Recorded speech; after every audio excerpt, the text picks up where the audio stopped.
My Regional School District School Committee meeting for Wednesday, December 17th. I will call the meeting to order at 5:02 p.m. We will be interviewing our superintendent finalists this evening. But before we start our interviews, I would just like to say a number of people have put in extra effort over the past months in service to this process. So I want to extend a special thank you to the school committee, our school committee clerk, the superintendent screening committee, our community engagement coordinator, our food service staff, the MRHS AV team, and our liaison from MASC for your dedication and hard work throughout the superintendent search process. I also want to thank everyone who participated in the surveys at the beginning of the search, the meet and greets during this week, and the feedback forms. Selecting a superintendent is the most important decision a school committee makes, and your professionalism, care, and commitment ensured this process was thoughtful, thorough, and centered on what's best for our students and community. I believe that through this thorough process, we will be able to find a great superintendent to be the next leader of the Monomoy Regional School District. And we will wait just a minute for our first candidate.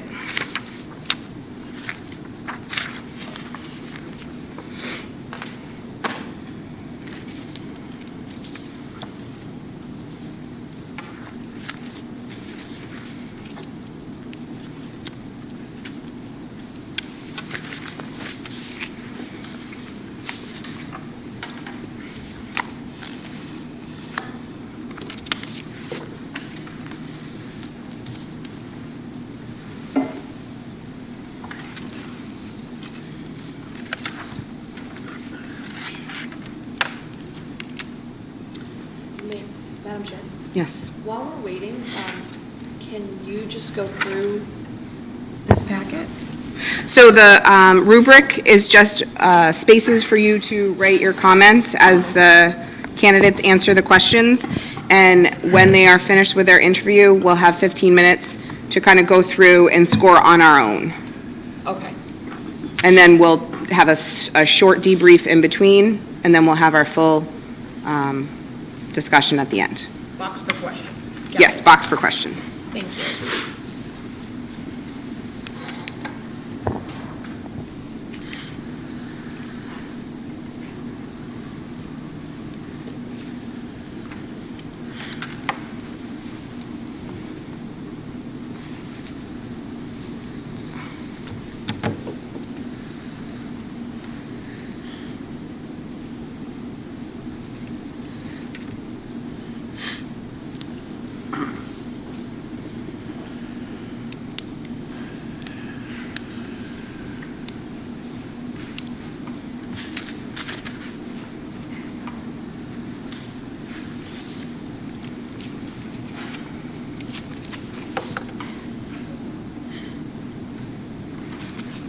Good evening, Dr. Millen. Good evening. I'm assuming this is... That's your spot, yes.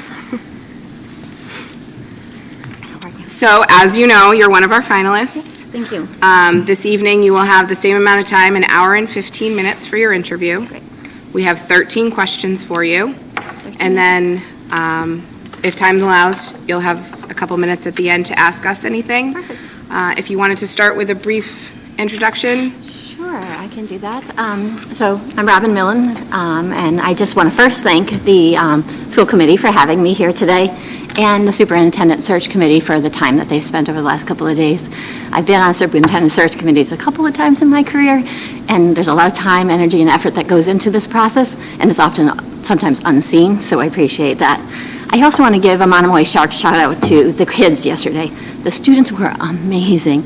They were so insightful with their questions, so knowledgeable about their schools in this district, and they had a clear vision as to what they wanted to see in their next superintendent, and as Monomoy moves into this next chapter of leadership. So I just want to say thank you, and I'm so grateful to be here. I am not going to spend a lot of time on who I am.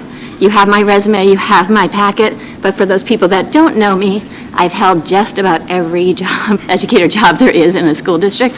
I was a paraprofessional to start in an early literacy program. I was a long-term sub in grade 4.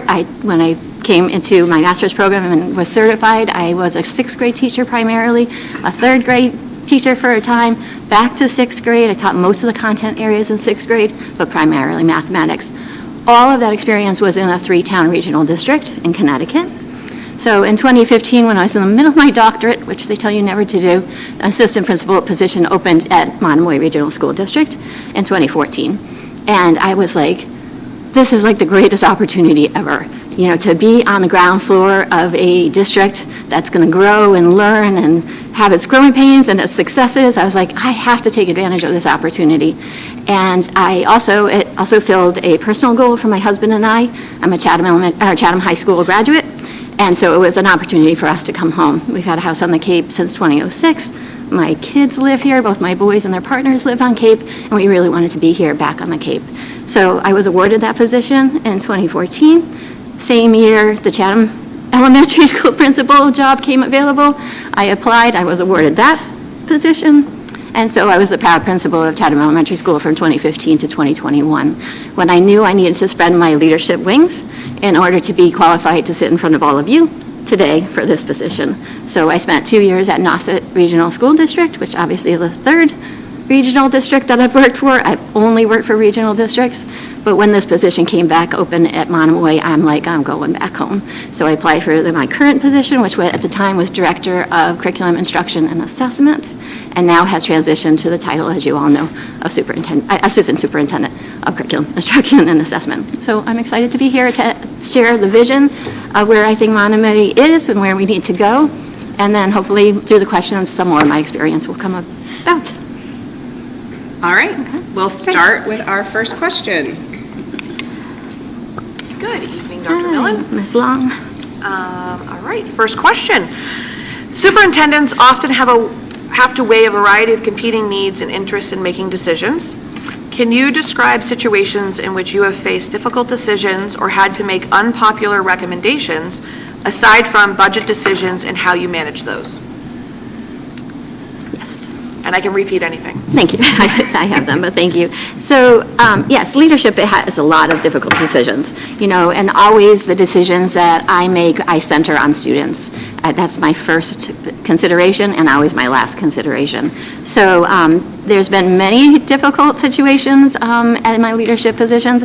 I would say one that comes to mind and that still is having a lasting effect that the next superintendent will have to still continue to think about is what to do about the elementary schools. So in, I guess it must have been 2019, oh, well, maybe a little bit earlier than that, 2017, 18, you know, with the declining enrollment that we have in our district, we had come together as an administrative team and tried to think about some solutions in which we could provide opportunities for students at the elementary schools. Where Chatham was declining as principal of Chatham, I was concerned about maybe having one section of every class, and then also, you know, having enough peers for students to have like peers and people who knew them and, you know, has like interest. But I also had concerns for my teaching team. You know, when you're a one kindergarten teacher or you're a one third grade teacher and you typically would have banter back and forth between your colleagues at your grade levels or between grade levels, it becomes very isolating. So as an administrative team, Superintendent Carpenter and myself, at the time the principal at Harwich Elementary School, made the recommendation in front of the school committee that we should consider thinking about some other solutions. So we did a great job. We knew it was going to be difficult, but we surveyed our educators, we surveyed the communities, we got a split decision on some of those surveys and what people wanted.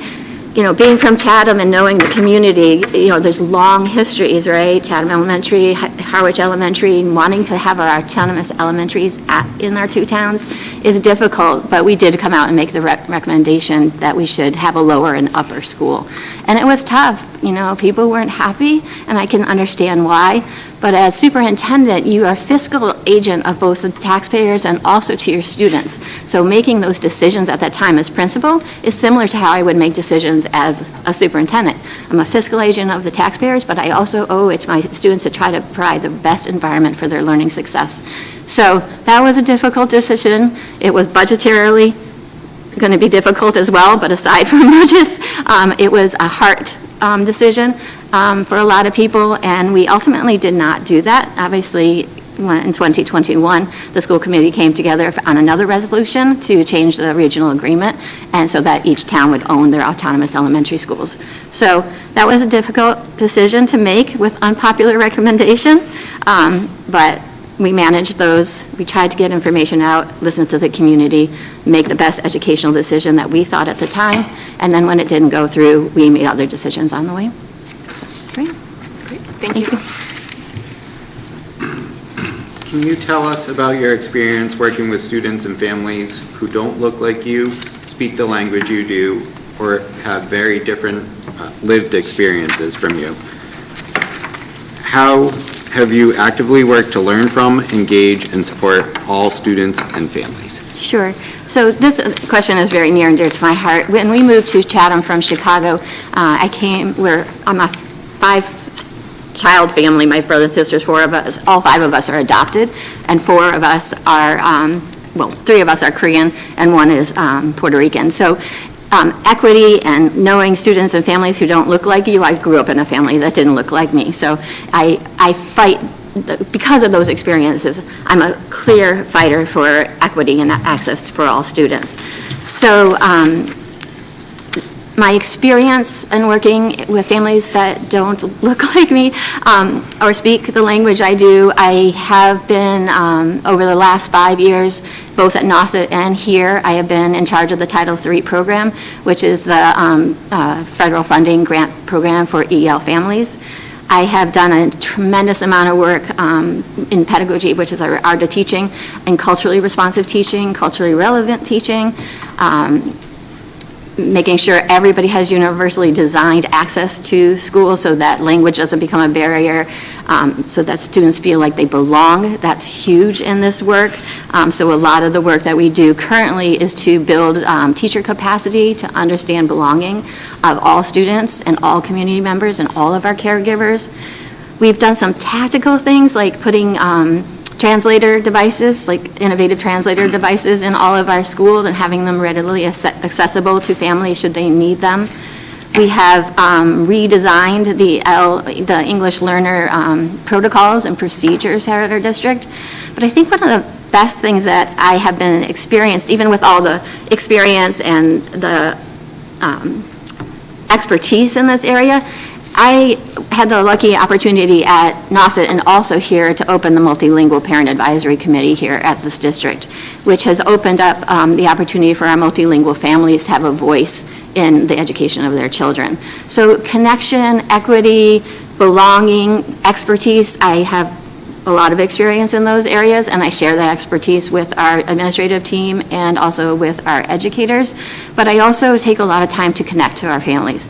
So it's really important and it's personal, but it's also something that I want, it's like a no excuse to me. Everybody needs an equitable environment in our schools. So that's the work I've done. Thank you.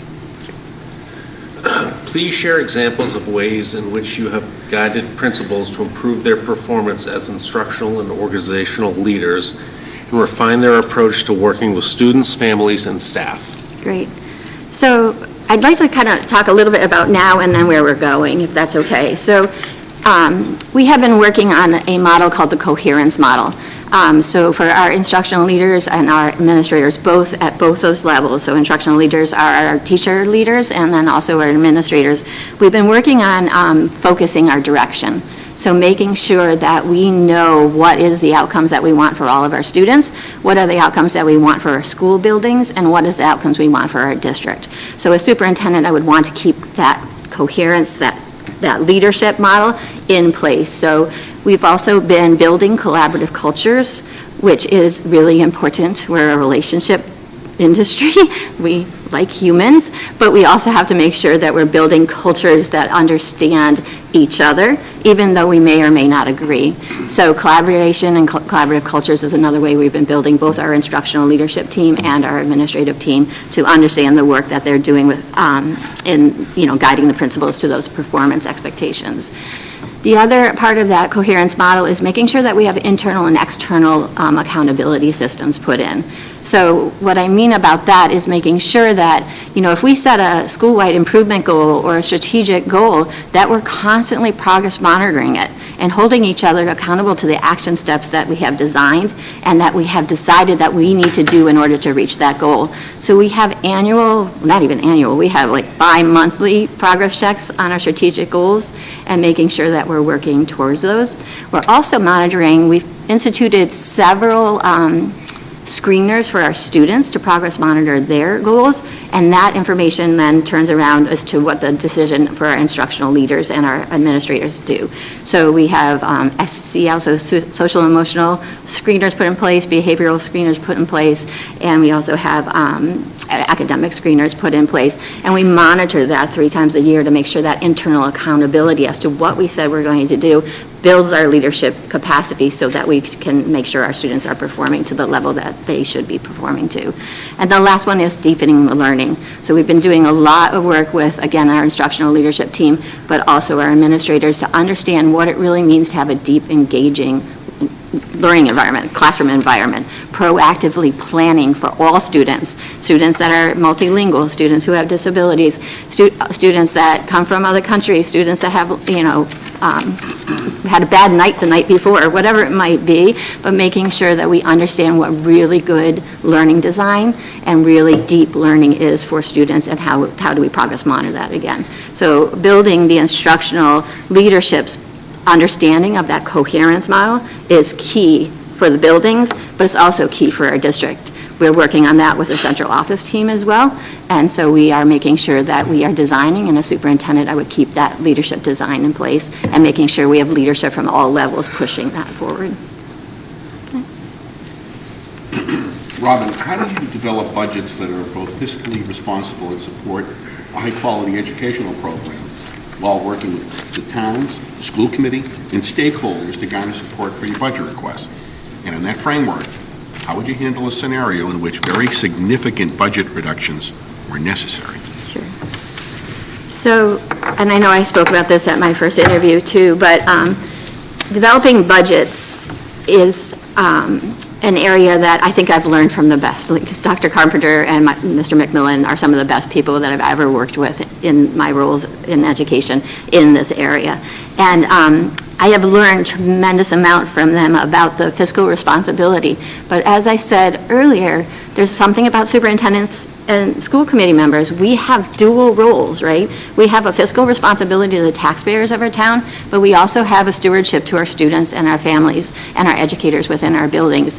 So when we develop budgets, it's first it has to be built within that strategic plan. So if you have a really strong focused direction within your strategic plan, you start there and you think about the strategic moves that you need to do to make sure you make the goals of the district within that strategic plan.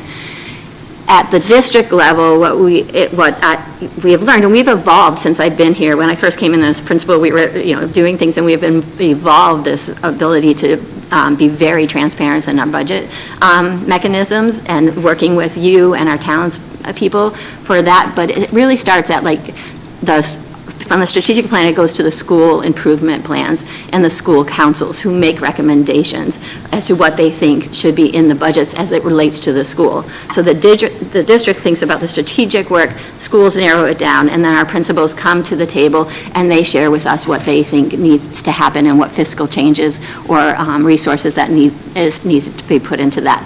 So in my current role, I come with all the information about professional development, curriculum instruction. We meet with the director of facilities. We meet with all of our principals. We meet with Director McGuire, the student services director. We meet with technology. So we get a big picture of everything that we think we need. But in the end, your budget should reflect your strategic plan, and somebody should be able to read your budget and know what you value for students. So we make some difficult decisions at the table as to what to move forward and what not to move forward, and especially in difficult times. So we have had sort of a luxury in the last few years, like between COVID and just after COVID with some federal funding that came into place. And I think we got kind of like, we seem to have money, right? So we were putting money towards trying to offset the effects of COVID and making sure that we offset. If you want to go ahead. offset the impact that that had on our students and our families. So, but in the last few years, our budgets have been more and more difficult, right? We've had to have more and more conversations as to what we keep in and what we keep out. And it's just, I'm telling you all, but you know this, but even last year, we had to, at the last minute, pull a significant amount of money out of our budgets. And so when those difficult times come, you've got to center your core and your value on the students and the students' needs. And that's where you make those decisions. And again, sometimes they're not popular. Sometimes you're going to have to put something to the side for a short time and hopefully be able to bring it back. Sometimes it means finding some alternate sources of budget revenue, some grants. I'm responsible for all the title grants right now, Title I, II, III, and IV. We have special education grants, but there's other grants that we've received over this last couple of years, like the PRISM grant to do the work with the preschool program and the universal pre-K understanding, but also the idea of coming to the universal preschool understanding, but also putting in high-quality instructional material into the preschool, and also making sure that we were able to open the PUPS program. That was because you were all so supportive of that, focused on kids. That was a budgetary decision that we kept in the budget last year. We also wrote an Innovation Career Pathway grant this year because we know we want to have some more innovation career pathways at the high school. So students have experiences at the high school that will lead them to college and career readiness. So, budget decisions can be really tough, and I anticipate this year is going to be pretty tough as well, and I anticipate in the coming years that it's going to get even more difficult. We have declining enrollment. We have towns that have fiscal obligations other places. They're doing sewer work, they're doing building projects, they're doing all these other things within their towns. They have their own union contracts that we have to understand and be gracious to as well. So all those things come together, and that's where you need to make those decisions. But our responsibility, school committee and the superintendent's responsibility has to be focused not only on the taxpayers, but for the students as well. Thank you. You're welcome. In your current role, how have you supported strong curricula and strong classroom instruction to improve student outcomes and academic achievement? Sure. So obviously, this is a superintendent curriculum instruction and assessment. So when I came back to Monomoy in this position, the first thing I did was I put curriculum instruction on like a calendar cycle. So it's really important when you do this type of work that we make sure that we are doing it on a cyclic basis. As you can imagine, as a school committee member, if I was to review all curricula and determine if it was high quality and it was making and meeting every student's needs at all the same time, I would end up coming to the school committee with millions of dollars of either professional development requests or requests for high-quality instructional materials. So, and this is a typical cycle, but unfortunately at Monomoy during the pandemic, it kind of moved out of, it didn't stay in cycle. So the first thing I did was put that in cycle. So, but where I triaged and decided where to put it in cycle, and who to come first and who to come second and who to come in 2028 and 2029 was by looking at the student data. So where we had the most determined need and where we were seeing the most significant gaps is where I put the cycle started the cycle, I guess I should say. So we have done a full assessment of mathematics, and last year, and we continue to look at mathematics last year. We implemented a high-quality instructional material for mathematics. We ran through a whole adoption process, which includes an equity pauses. It includes taking field trips, looking at other schools and what their data looks like. It involves all of our educators. It involves setting the priorities as to what we want out of materials and making sure that not only do we set priorities for the district as what we want out of the materials, but then in year 2 of implementation and year 3 of implementation, we see if that materials is meeting the priorities. Is it meeting student needs, and is it meeting the priorities that we set when we adopted the resource?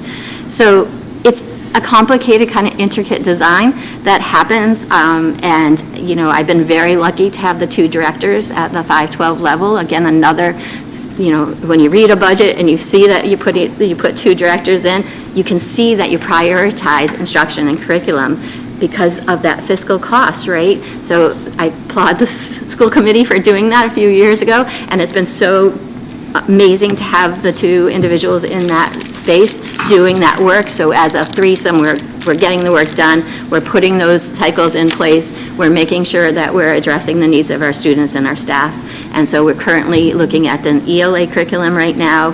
Science is starting just after the first of the year, and we are continuing with the cycles as we go. So I just want to make sure I answered your question. So yes, the other thing I want to say about the strong curricula and instruction, you know, in order to have strong instruction, you need to know where your students are.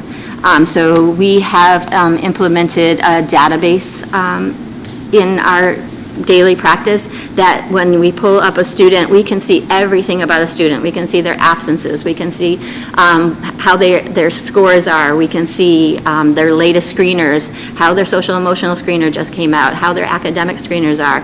What did they do on the last midterm assessment? What did they do on the assessment, you know, yesterday? Like, we can see all this information about a student, and that is a strategic decision that we made so that all of our teachers had access to that, so they would know every single day what a student is coming with. 50% of your curriculum walks through your doors every day. So you need to know if a student's struggling, or where their next learning step's going to be, or where they need to be accelerated. So we put those steps in place. So there's a lot to it, but that's a highlight of it. Dr. Mellon, as you know, Monomoy operates through a regional agreement between two partner towns, each with its own priorities, history, and expectations. How would you build trust, promote transparency, ensure sustainability and equity between the partners while maintaining that unified vision for Monomoy? Yes, so I want to go back to that coherence model, because, you know, and I've only worked in regional districts, so I don't know what it's like to work with a single town base. But when you're working with multiple towns, if everybody shares a vision for what they want their educational system to look like, it at least brings that coherence to the table, right? So I think as we move forward, I think this is one place, and I know it's been your school committee goals, so we have already started this work, but it's really important that we establish those collaborative cultures with our towns and really be explicit and strategic about that. We need to make sure that our towns know who we are and why we're doing things, but we also need to know on the other side who our towns are and why they're doing it, you know. So we have long histories in Chatham and Harwich, right? We have long, strong cultural beliefs that are shared and different, right? We have strong traditions and opportunities that are shared and different. And we have to respect that as a regional district, but we also have to bring that shared vision of what Monomoy is and is going to be in the future to the table when we're working with our town municipalities and with the committees at that space. So trust is earned, right? It's also something that you have to keep sharing the evidence of what you're doing works. And then when it doesn't work, you need to be transparent when it doesn't work. You know, moving forward, I am sure, as we have in the past, I will, as superintendent, I will make a decision that probably isn't going to work. Hoping it's not a big one, but probably won't work. And I need to be transparent that, hey, I'm changing direction. You know, or we need to change direction, bringing it to the school committee, telling you what I'm thinking, watching what's happening. And trust is built that way. And I think it's earned, and we need to make sure that we are transparent about our successes, but also the things that aren't going so well. And I think trust goes the other way too, right? So our FinComs and our select boards, and there's only 2 here, which is less than I've ever worked with, but we all need to trust them, right? We need to trust that what they're saying is true. And then we need to make sure that we're making decisions based on what they're saying or doing and making sure that's true. So trust is definitely part of that, and I think we've had some experiences on both sides that we need some reparation. We need to be working on some restorative work maybe in some areas to make sure that not only between us and our towns, but also between the towns themselves, and then all 3 of us as partners in the education of our students is transparent, is trustworthy, that we have strong cultural collaborative relationships, and that we're all working together for that shared focus vision. So Thank you. Which of your personal attributes do you believe would most strengthen and support your work as superintendent? Is this my opinion? Yes. So, I am a relational leader, right? So I create relationships, and I think I'm hoping over the last couple of days, even Mr. Edwards might have seen some of the relationships that I've created. And I've created relationships even that, people have followed me from district to district. They follow me to Nauset and they've come up back to Monomoy. So I'm a relational leader. So I think that is a quality. I'm reading, I don't know if you know, Jacinda Ardern's book, and it's about a different type of leader. And she talks about, she was the Prime Minister of New Zealand, and she says she wanted to care less. She wanted to care less so she could appear stronger. And somebody said to her, you can't care any less because that means you wouldn't do as good of a job as you're doing. So being a relational leader means I care. So sitting here in front of you, I bring the expertise in my head and I bring the experiences with my hands, but I also bring my heart. And I promised Mr. Edwards I wouldn't get emotional. But my heart is in this community. It's in here for these kids. So I think that's one of my greatest strengths is building relationships, but I'm also very purpose-driven. I know where we need to go. I know the steps that we need to take. That's the expertise and the experience, but I am purpose-driven, and I'm purpose-driven for our students and our community, so those are I think you wanted one trait. I'll say relational. Thank you. You're welcome.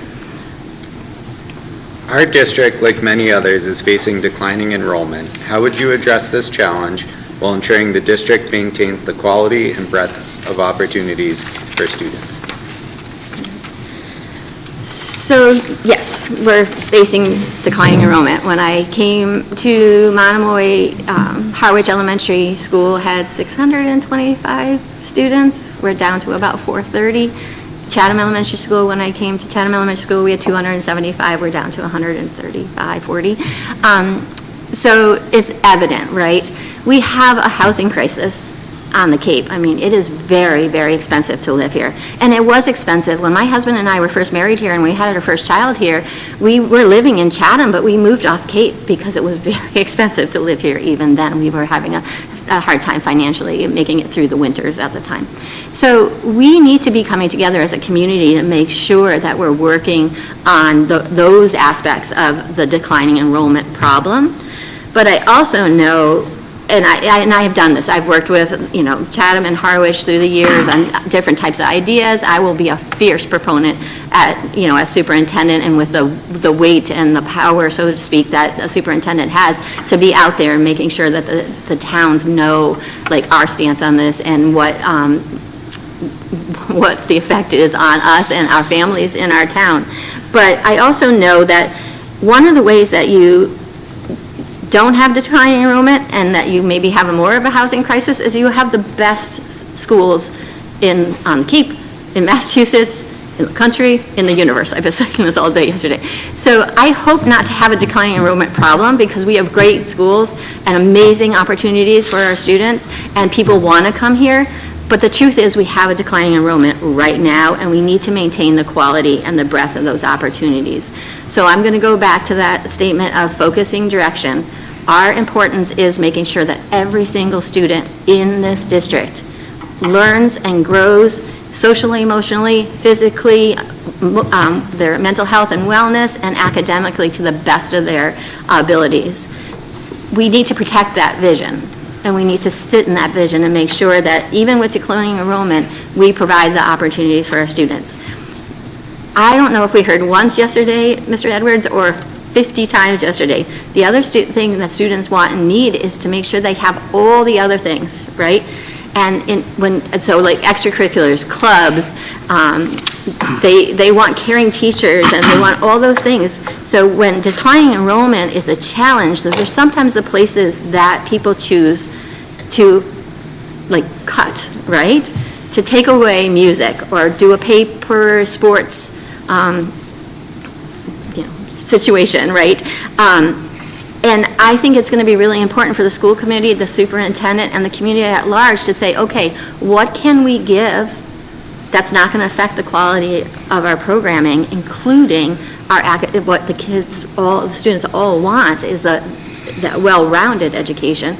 And so I guess, and the long and short of this is addressing the challenge while ensuring the district is making those decisions with a community collaborative way, having input into it. And like I said yesterday, like if we could ever, I wish I could have captured it, but we have a portrait of the graduate, right? The students were were communicators and leaders yesterday. They were engaged citizens. So we have to listen to them because they might actually have the solution as to what we do and what we can cut as adults and think about that they won't see as us limiting them and their quality education and the breadth of their opportunities. So they were pretty creative yesterday, and they had pretty good ideas of what they wanted and what they didn't want. And so I think, again, I think we need to address the challenge by working on our systemic concerns outside our schools, but then we also have to make collaborative decisions within our schools to make sure that we're still maintaining that quality. So I think the key is in the students, but it has to be with all of us too. Thank you. Robin, our district places a strong emphasis on supporting our students' academic, social, emotional, and personal growth from both inside and outside the classroom. Please describe your approach to building authentic connections with students, families, staff, and the community to ensure the student needs are met. So I spoke about it a little bit earlier. I am a relational leader, but I'm also that way with our students. And so the first thing that I would say is they need to know their next superintendent cares about them. They said that often, yesterday. They were talking about they want somebody that's going to be in the buildings. They want somebody that's going to care about their academic successes, their social, emotional, and personal growth successes, that's showing up to their ball games, to their holiday event last night, was the music event last night, stopping in and checking in on that. By the way, it was amazing. It was great. But I was at the basketball team before that and then came to the event for this position, and then I went to the music event. So that's, I think, placing a strong emphasis on being there for kids and making sure we have those authentic connections with students as superintendent would be as important as it has been throughout my career. Also, we have put that as our clear strategic focus. I mean, I've been saying this over and over, like through our infancy of Monomoy, we were really focused on tactical things like building the district, building our systems, bringing two curriculums together, bringing two school systems together, doing all that thing. And in the last several years, we've been able to focus now on being in wellness. Like it's in our strategic plan, and that is amazing. So that statement tells people that we care about students' academic, social, emotional, and personal growth, and that we have an approach and a plan to increase that. So some of the things that we have done over the last few years, and actually started probably when I was here as principal, is, I started a survey that all the schools use now. For the most part, one of the schools uses it in a different survey, but we ask students, do you have a connected adult that you can share your successes, your celebrations, your challenges, and your worries with? And we actually dissect that information to make sure that students have a connection within our classrooms. So similarly with our families, putting in opportunities for our families to be here, but also meeting them where they are. So as a principal at Chatham Elementary School, oftentimes I would have meetings outside of the district. Some people have very strong opinions about coming back to school, and it was not a pleasurable place for them sometimes, or for whatever reason, we have very hardworking families, and it was easier to go to them than have them always come to us. So making sure those authentic connections are also removing barriers for people to connect with, to be with, and have a sense of belonging. And the staff in the community is the same. I'm a listener, and I make sure that I try to hear as much information as I can when I make a decision, and that makes that authentic And I, again, have the heart to care about people, and I want to make sure that we are doing the best by our families, our staff, our community, and most of all of our students. So my approach is to be there, to show up, to have communication, to be transparent, and then to make sure that we are having some accountability to our actions, making sure kids know and everybody knows that. Thank you.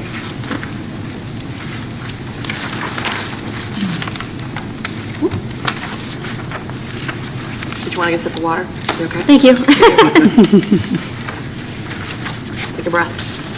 Thank you. Okay. Dr. Millen, can you please describe any experience you have with building or renovating school facilities? How do you approach such projects? So, yes. So I will start at Nauset. So when I went to Nauset, I obviously was part of their renovation of their high school, a major renovation, a very expensive renovation.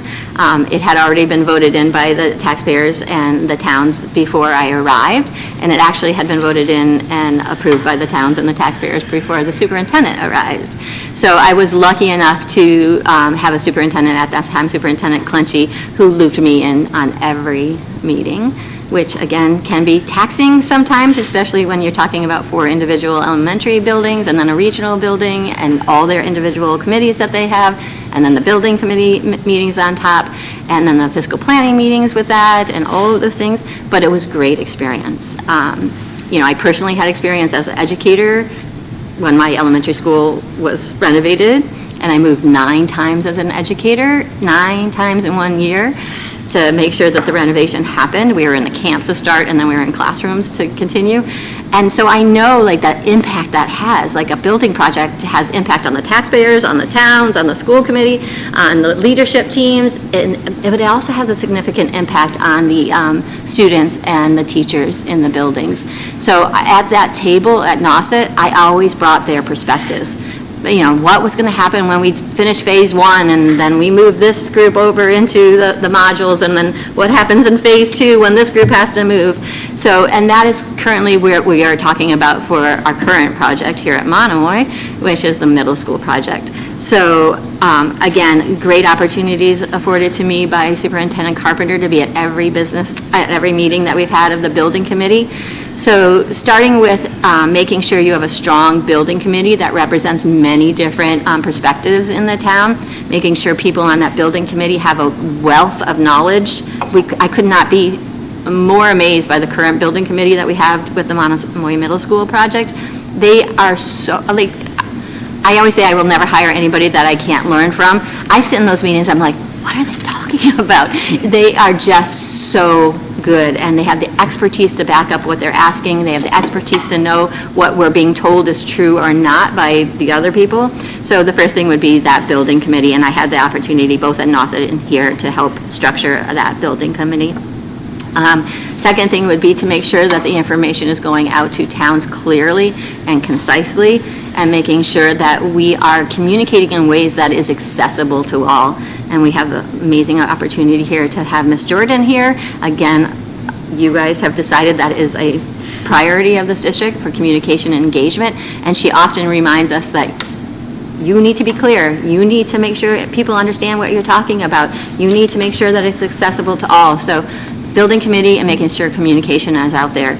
And ultimately, even here and at Nauset, even though it had already been voted in, we had to go several times and here to the taxpayers and say, we need money.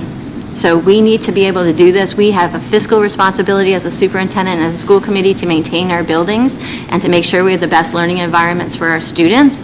And so we need to say the why and clearly articulate the why as to why that cost and the increment of a 30-year debt or a 20-year debt or whatever it might be is important for our towns, our communities, and our students. And our buildings are open all the time. If you come to Monomoy High School at 8 o'clock at night, there's 18 different kids in the building and 4 different events going on sometimes. Even at the elementaries in the middle, we're a community buildings. We rent our buildings out. We have other organizations that use our buildings. For New Year's Day in Chatham, all the buildings in Chatham are used. So we have to make sure building projects and our fiscal responsibility in maintaining our buildings and our renovations of our school facilities. I will say that I think this is one of the places that's going to be a challenge as superintendent, because we have beautiful buildings. Director Travers and his team have done amazing jobs to keep up and maintain our buildings. But even this building is aging, right? I mean, we have boilers that we're concerned about, roofs that we're concerned about. Obviously, we have the middle school project that we're concerned about. But the day in, day out use of a building that is used the way it should be used as a community building, and 365, almost 24 hours, 7, we're going to have some upcoming costs to incur. And when those costs are being incurred, and at the same time, the town, like I said earlier, has fiscal responsibility to the costs and the renovation projects that they're incurring, we're going to need to really work together to make sure we're being, again, good fiscal agents of the community, but also making sure that we're maintaining what all the responsibility to our students and our staff and our and our communities. So that's some of my experience of renovating and building a school facility, focusing on the impact that it has on students, but also all of those other things that comes into play when that affect taxpayers and the community at large. Thank you. Dr. Mellon, in your current role, do you consider yourself a manager or a leader? And would stakeholders in your district view you as a manager or a leader, and why? It's a great question. That is a great question. I am definitely a leader. I am not a micromanager. And I think even when I applied for the Chatham position, I trust that we have leadership from many different levels. And we have such strong expertise in so many different departments, custodial teams, cafeteria teams, educational teams, leadership teams, that unless you need me to micromanage you because of something, I am definitely an instructional leader. I'm not just a leader, I am an instructional leader. And that's been my career. I was an instructional leader when I was in the classroom. I was an instructional leader as a building principal. I was an instructional leader in my current roles. So I consider myself a leader, and I would garner to guess if you walk down the hallways and ask 100 people, they would say I was an instructional leader. And with that comes a tremendous amount of responsibility, right? Because instructional leaders, their core focus is on students and making sure the students learn and grow and are healthy, both mentally and in body, mind, and spirit. So I would consider myself a leader. Thank you. Dr. Millen, in your role as an administrator, in what ways have you gone above and beyond your job description? And why did you choose to invest time, energy, and heart to these pursuits? This is one of those questions where my husband at home is probably going, wait, just ask me. So I don't know when you can settle when kids are involved, right? That's just the case, right? This is a service job. There's humans involved. There's the absolute core value of providing dignity and respect and making sure you're communicating and doing all those things as a leader. It makes you go above and beyond the job description. Do I need to be in every building committee meeting? Maybe not. I don't know, right? I am, right? Do I have to, put together a 17-page professional development catalog for December 22nd that has pathways for every single, educator that we have in this buildings? Maybe not. Do I have to spend countless hours, assessing students and writing lesson plans when I was in the classroom? Maybe not. But I can't not do that. So it's really important to me that I know in and outs of every single part of the role, but also beyond the role. I've never not done something that an administrator has asked me, and as an administrator, I would never ask anybody to do anything I wouldn't do, but I have traditionally gone above and beyond the job description. We have humans, little humans, and young adult humans that are really, really relying on us to do exceptional work. And so I have done that, I want to make sure that I continue to do that as superintendent. Do all superintendents go to ball games and musical events or walk the hallways on a weekly, daily basis? Maybe not, but do I think that's really important? Yes. Will I be involved in, more than just superintendent responsibilities of instructional leadership, building and finance, communications? Yes. But I am a boots on the ground type of person. I like to be in the hallways. I like to be with my teams. I like to hear what they're thinking and share their successes and support them with their challenges. I can run interference for them, or I can support them and build them up from the behind too. I am happy to do either. But yes, I definitely have gone above and beyond the job description. Sometimes when I was a classroom teacher, the union didn't like that very much, but it's just who I am. I have a strong work ethic, so. Thank you.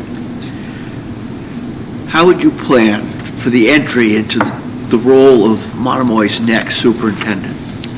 Yeah, absolutely. So I did provide a transition plan and a beginning of an entry plan to the first committee. They all got it as well. Oh, okay. So you have that, but let me just kind of outline it for some people out that might be watching or here in the audience. So as superintendent, being here as an internal candidate has been difficult, but it also, if I was appointed as superintendent, I could begin that transition work tomorrow, right? So at the same time, still putting in 110% to my current job. And I think, again, it's evident that I can do more than my job description, like even the first year coming back when superintendent had an injury and I took on a lot of the roles and was able to juggle a lot of things at the same time. So I would definitely want to start being very visibly present, not that I'm not already, but even more visibly present at public events. At the school committee meetings, I'm here, but visibly present in those places. At FinCom, at the select board meetings, when we're presenting the budgets, when we're doing budget workshops, I would want to be here and start moving the transition in those ways and making sure that I am building relationships right off the bat. I have good relationships with the town manager in Chatham. I've had a long-term relationship with her since I was a principal. Harwich is a little different because of the change in the leadership structure there, but I would want to make sure that I started really building strong relationships with the town managers, the town administrators, and the boards of the municipalities. I would also want to start what I'm calling it like a listening and learning tour.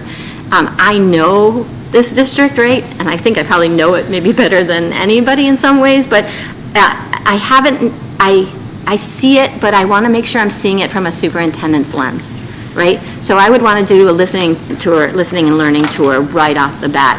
It was amazing, like I said, to speak to the staff and the students yesterday, and I'm constantly talking to them. I'm constantly in meetings with them. I'm constantly talking to children all the time when I'm in the buildings and having meetings with children. But yesterday was different.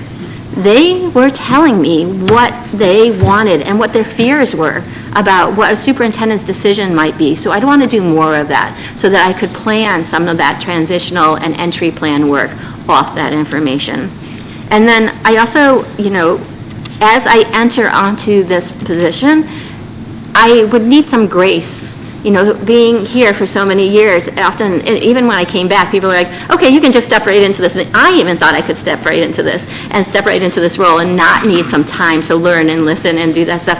It takes time. So, the entry plans for most superintendents start July 1 and move 100 days in where they're doing those things. But I would still want that grace from you as the school committee in charge of me as a superintendent to make sure that I'm doing just cause and making sure I'm seeing it from the superintendent's lens. So those are some of the key steps that I would take in my transition plan. And then as my entry plan went in, I would want to establish the role.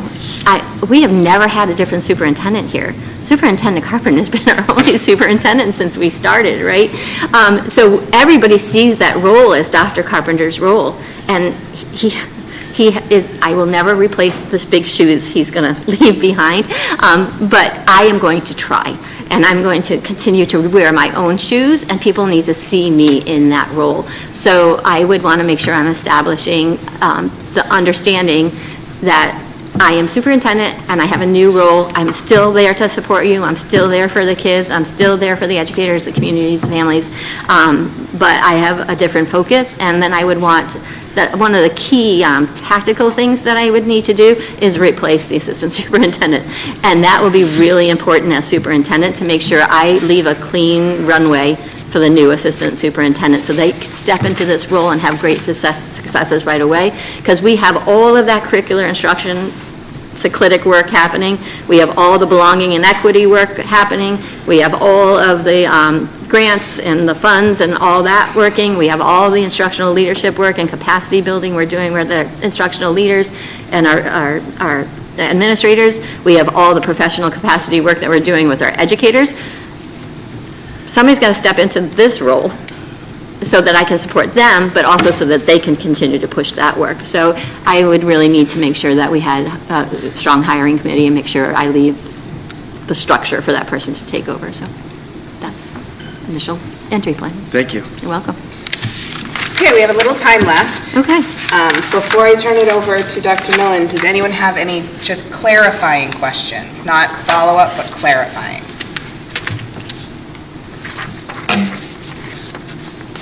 All right, do you have any questions for us, or is there anything that you need us to know as we go into this decision that you have not talked about tonight? So I'm sure when I get home, I'm going to be like, I should have said 80 other things. But I don't really have any questions. I would just restate that this has been an amazing process to go through, and I'm so honored to be sitting here and speaking with all of you. And again, I think yesterday just truly filled my bucket. Our staff and our students, and again, the way that they've posed their questions, their information that they provided to me, even though they know me, they were so thorough about the information about, and Mr. Edwards was laughing, but so thorough about what they wanted to communicate about the strengths of our schools and about where they wanted our schools to go and what they wanted from our district. And it's just been humbling, all the support I've received, both within the district and out of the district. So I'm just so grateful to so many people, and especially to all of you for having me in this seat.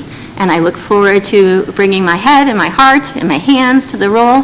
And I look forward to working with all of you as we move Monomoy out of its infancy into its teenage years and push the boxes a little bit more and up and out from the structure and the underpinnings that are so well set by Dr. Carpenter and our teams.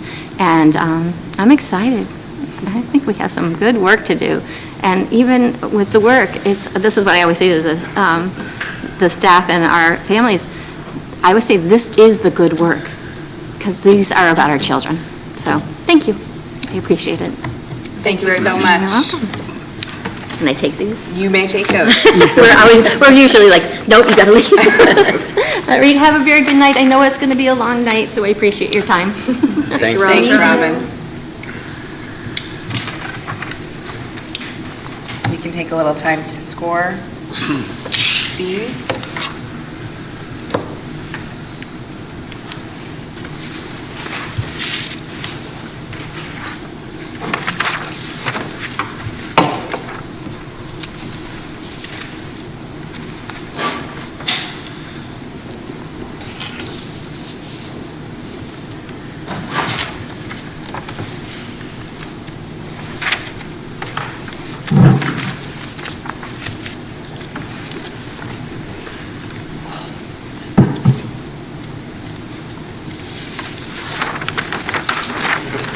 What? Cramped? My knee is just messed up. It's not happy straight, it's not happy bent. Like Patrick Mahomes walking around. I probably have a torn ACL, but you don't see me crawling off the field, do you? Brad, are you a Chiefs fan? Oh, no way. Okay, thank you. That look did not look good. No,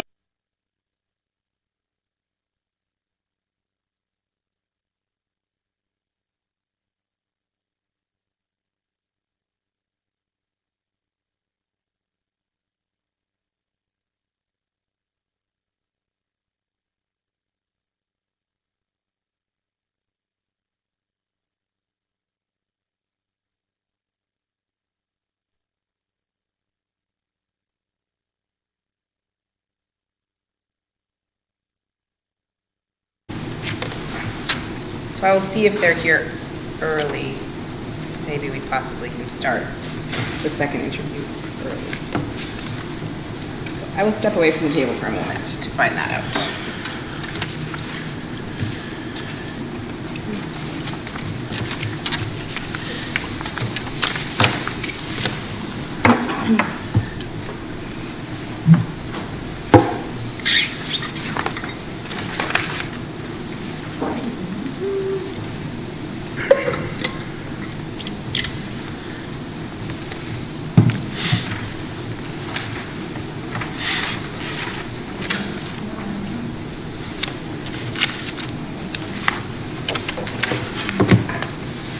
You here? Fading in and out. Is it?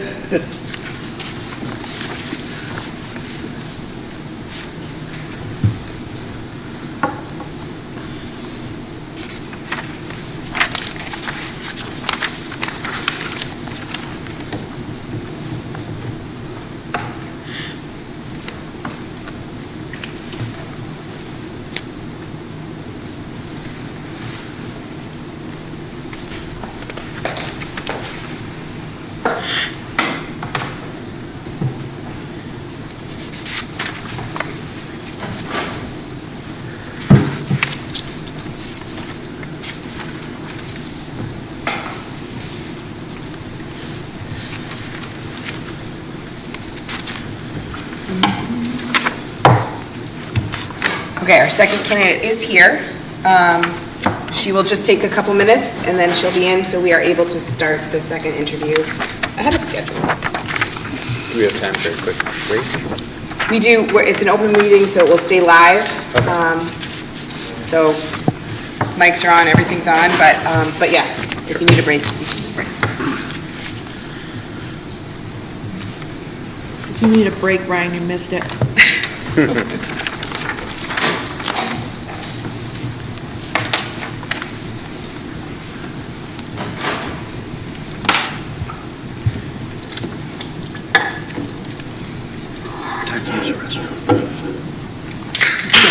Can we use the restroom? Yes, please. Yep, that's what your next candidate is doing as we speak. Okay. Oh. All right. then. Yes, please.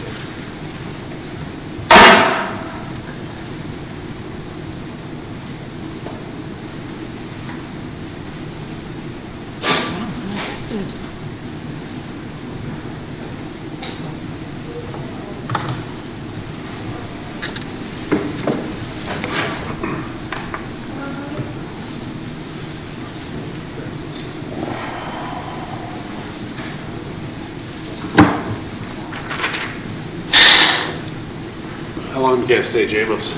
Oh, stay over there, Cole. Like 11:30 or 12? Mm-hmm. It was so cozy. I love them. They're so awesome. Is everything good back there? Yeah, everything's great. Thank you. Like such a bonus that there was food to them. Well, it's gonna be a long day. Well, thank you very much. We'll just give you a wave if you need. No, everything's great. Yeah, they do have a cozy home. I do. It's just so like, right. I need to get your mother-in-law my uncle's phone number. I was at the clothing bar the other day and she's like, "Is your uncle Wayne?" I'm like, "Yeah." She's like, "I need his phone number." I'm like, "Okay." But I didn't have my phone on me. I don't know what she have a project or something. No idea. Me either. You want her number? Yeah, if I can get her number, can you just text it to me? And then I can send her wings. They didn't have it. And then I didn't get her number. I was like, oh, shit.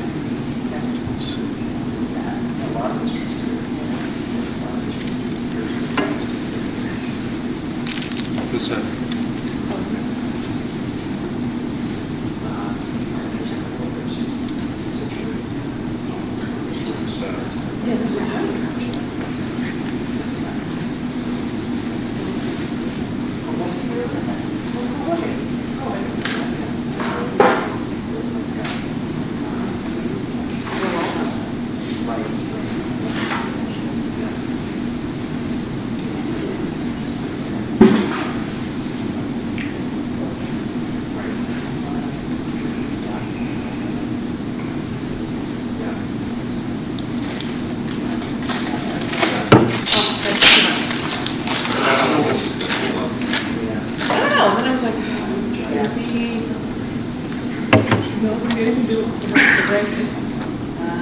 Lily, I mean, he used to do house checks. He doesn't do that anymore, but Matt does it. Yeah. So I don't know if it's that. Are they going down south? But they probably wouldn't ask for that. I know, so I'm saying, but you guys like, I'd be like, I'm not asking, like, I just do it.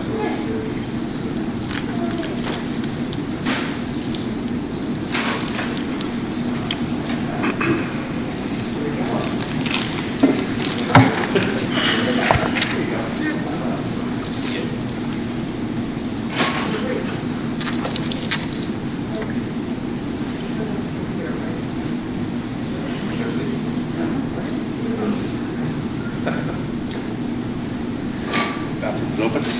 Yeah, we went down that way, yeah. She just went to the living room. Sneaking into our gyms.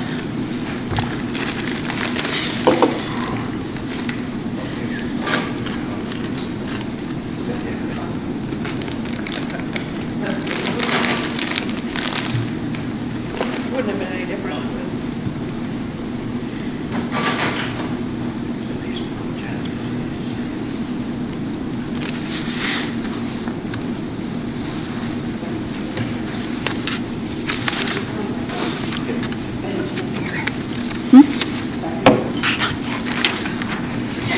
Yeah, when I stood up. So she starts at 6:10. Did I see her go by? Yeah. 7:25.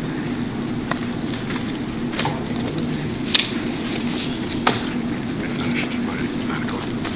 So 7:40, we start the next week, Yep, 8:55. right?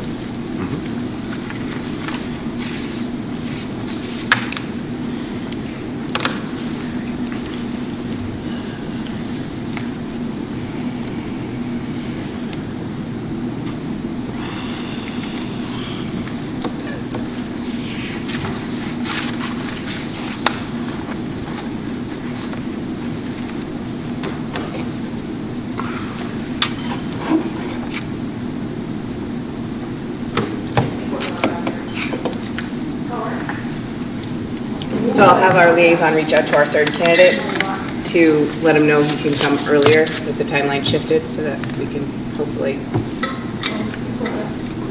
Yep. Great. I like it.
I will. Oh, okay. Great. Okay, thank you.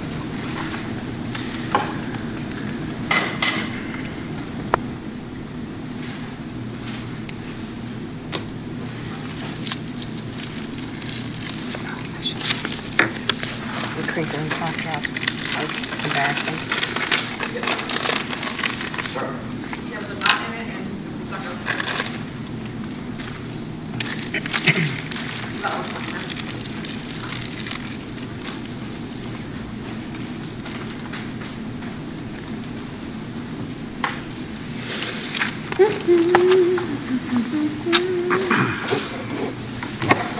Is it okay? It's okay.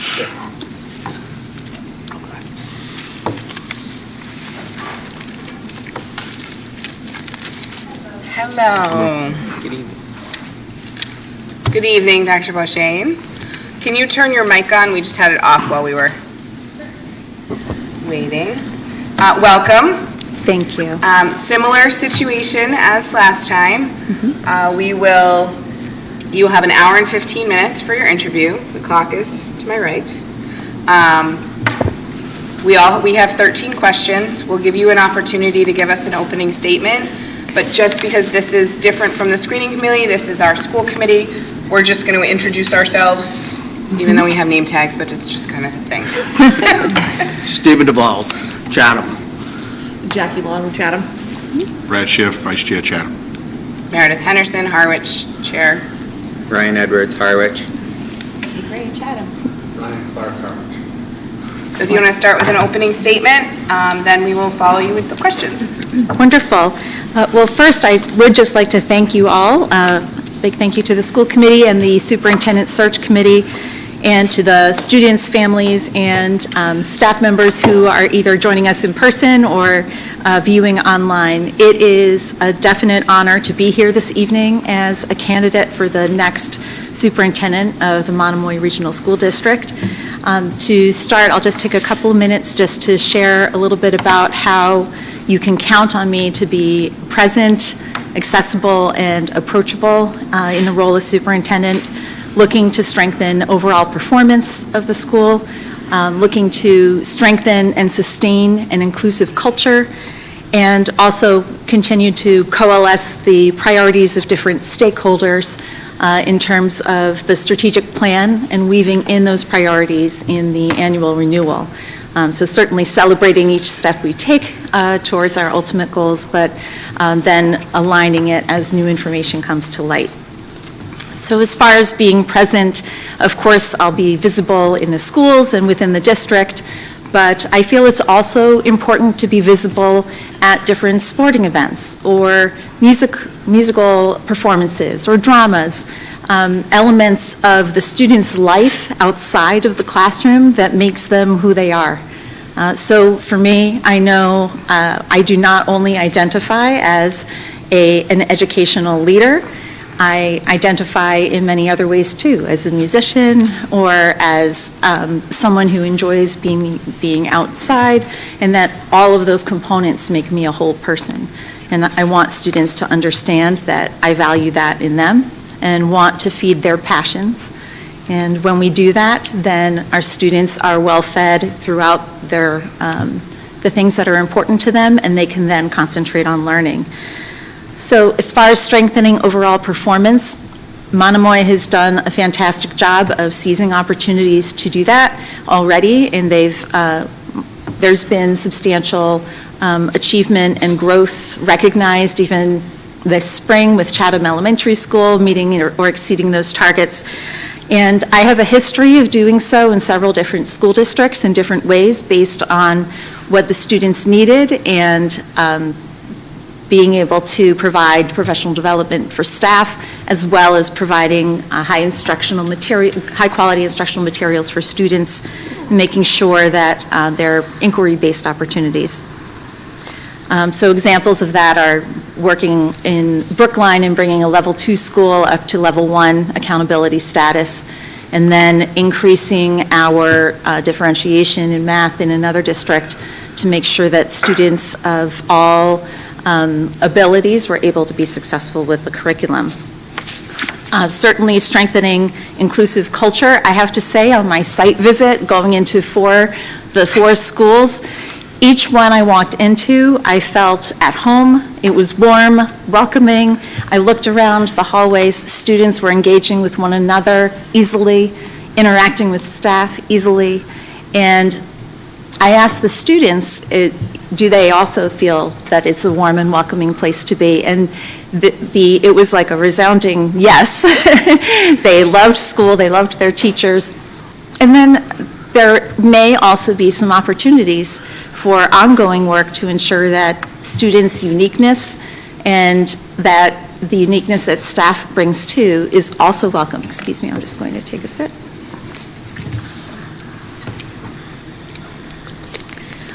So making sure that our students, their families, and the staff members all feel seen, heard, and valued for the contributions that they can make to the community. So knowing that Monomoy has already built a strong foundation in all of these respects, I really come before you ready to pick up the mantle in appreciation for the work that Dr. Carpenter has been doing over the past 13 years, and ready to perpetuate the student-centered approach that Monomoy has and continue the approach towards excellence and equity for each and every student every day. And I'm happy to answer any questions that you have. All right, here we go. Okay. All right, thank you. Superintendents often have to weigh a variety of competing needs and interests in making decisions. Can you describe a situation in which you have faced difficult decisions or had to make unpopular recommendations, aside from budget decisions, and how you manage those? Okay. So the first one that comes to mind is a situation where I needed to exercise the 90-day rule to be able to help the exit of a staff member that was not able to do the job for the students. So this was not a popular decision, but a necessary one for the students. This staff member had many opportunities. She was given a lot of support and given specific ways in which that she could improve the practice. And with the additional assistance, the situation did not change, and the students were not getting what they needed in terms of support or instruction. So that was a really difficult decision, and at first there was a fair amount of pushback from the staff members, understandably, when someone within your circle is facing something that feels unexpected to those who are not involved directly with the situation. However, afterwards, we were able to provide the support that the student needed. It was clear afterwards that it was the right decision. So it did take some time, but eventually, even when you make those hard decisions, and even when it feels like it may not be the right one at the time, if we are using what's right for students as our compass, then it is definitely the right thing to do. So I do feel that we really provided a fair amount of support in a number of different ways and tried our best. We knew that there were good intentions there and the heart was in the right place, but ultimately we had to make that decision to let that person go. Thank you. Can you tell us about your experience working with students and families who don't look like you, speak the language you do, or have very different lived experiences from you? How have you actively worked to learn from, engage, and support all students and families? Sure. So I've worked in a few different districts and not only in education, but working in New York City also. So I've had lots of different experiences working with other people who may not look like me, but also may not have the same lived experiences. And I think that in my current role, I've had lots of opportunities where I am also, I'm Assistant Superintendent for Curriculum and Instruction currently, but I am also the English Language Education Director. And so I've had a number of opportunities to work with families who speak a different language than I do, and we've been able to communicate and through a variety of different ways. And so my goal is to always connect, even if we have a barrier like that with language. So because of these experiences, I've become a bit of an advocate in this realm to be sure that all of our students' families have equitable access to everything that families whose primary language is English have. So we do an excellent job of course, providing the written translations and interpreters when needed. But I think just the effort to have a conversation, even when it can be a little bit of a broken conversation, but that both people are making the effort, I think that sends the message too that I care about you and I want to connect with you and learn about you. And I think that has fared me well with family relationships. I've had experiences working with colleagues who have a different way or manner of speaking, that when you are translating something to English, it may sound differently on your ear hearing it in a different way. And I think that the more experiences you have with people who have different experiences from you, you turn to wonder and want to just understand what the message is. So even if it doesn't come across clearly in the words that are spoken, that you take the time to really hear what they are saying. Please share examples of ways in which you have guided principals to improve their performance as instructional and organizational leaders and refine their approach to working with students, family, and staff. Sure. So I'll first go with start with the students, the approach to students. So I'm thinking of a situation where I've mentored a lot of young principals, or I should say newer principals to the role.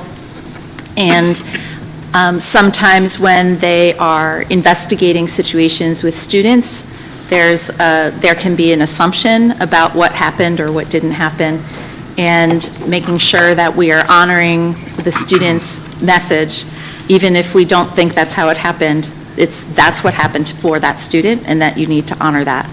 And then you can, through your investigation, find out what is true and maybe what didn't happen the way the student thought it did. But that we want to make sure we validate every student's experience for what it is, the way that they are saying. And then we can investigate that. So that's something that I think can come up when you're in that role for a very short time, or when you're new. Another example with families is to take a stance of support for families. So if there is an element that maybe that there's a level of support that we think should be there for a student, and then trying to be supportive to the family and say, let's see if we can come up with a plan so that your child can come to school on time every day, and try to step in with support, as opposed to, just sending a letter that says your child has missed 10 days, they can't miss another one. So really kind of taking a guide of support with families. And as far as staff, I've worked with principals who have started as a teacher and had a wonderful rapport because they understood that role so well. And so I think the only element there that can be more challenging is when you are evaluating staff and need to provide some constructive criticism in a way that can be heard. So really thinking about empathizing with the teacher and being able to share, again, turn to wonder and ask, oh, tell me about what happened next after that lesson, because sometimes what we don't see is important to surface before we make a judgment. So that's something that can often be a coaching element when we have new principals come into the role. Vanessa, how do you develop budgets that are both fiscally responsible and support a high-quality educational program while working with towns, the school committee, and stakeholders to garner support for your budget requests? And in that framework, how would you handle a scenario in which very significant budget reductions were necessary? Okay, thank you. So I think that the budget development processes that have been most successful have been ones where the whole team is a part of that. So being able to have different departments and school leaders be able to share that based on, within their department or purview, what the priorities are that they would need to have to provide for adequate support for students in the next year, to make sure that we have all of the furniture needs and instructional supports that we need, and then to prioritize those elements for the whole leadership team. I think that has helped make it a transparent process for everyone, and being able to say that, okay, well, this is a high priority for School A, it is, and maybe School B doesn't see that as a priority, but in having the conversation about why that is, and it helps to have everyone have buy-in to what is necessary to put into the budget. Of course, there's a fair amount of the budget that is fixed based on whether it's lane changes and COLA adjustments every year, so that adds up pretty quickly. So what we're looking at for new expenditures, we need to take that into account, that we will likely need to prioritize what we can do when. Doesn't mean that we won't do it at all, but we may need to phase in an approach, for example. I think that how would you handle a scenario in which very significant budget reductions are necessary? We first have to make sure that we fund the elements that are closest to the students. And so by saying that, I mean making sure that we're funding instruction supports, so teachers, paraprofessionals, in the way that the students need it to happen. Similarly, we want to make sure that we have curriculum specialists that are able to support the work, such as math specialists, literacy specialists, or English as a second language. All of those are very student-centric, so we want to make sure that anything that directly affects the students is something that we prioritize overall. And then we'd have to look at other things. So whether it's that the new desks will be delayed a year, that might need to be what happens. But we always want to prioritize what's best for direct student impact. Thank you. Mm-hmm. In your current role, how have you supported strong curricula and strong classroom instruction to improve student outcomes and academic achievement? Great. So I've had this opportunity in several different districts as far as going through the curriculum review process and adoption processes, making sure that we're finding the right high-quality instructional materials for what we need for our students. So we do that through a committee, and so a particular curriculum committee, we'll just say ELA, for example, that we would first do a study and to determine what we are currently doing that's working well, and where are the gaps, and identify our priorities for what we're looking for, and garner information from our students, families, and staff members for what a potential ELA program that would be successful in Monomoy would look like, and making sure that we take all of that information in. So for example, at a recent ELA adoption, families had questions about spelling and writing, and that they wanted to see more opportunities to build those skills. So that was something that we pulled into the priority. And that could be related to the curriculum material itself, or it could be a lack of communication in how we are sharing out to families, how students are engaging in that work. So it's always helpful to surface what's happening from the student experience, family experience, and then the staff experience as well. So certainly through curriculum adoption processes and having representatives from the different grades that are affected, or at the high school, making sure that we're including the different members of the department that needs to be there, and making sure that we include special education, English learners, as other perspectives to make sure we do not create a gap where if we're not planning proactively. And through that team approach, there's a better level of buy-in from everybody so that when the new curriculum comes in, there's already some buy-in engendered because their colleagues were a part of the process and communicating throughout.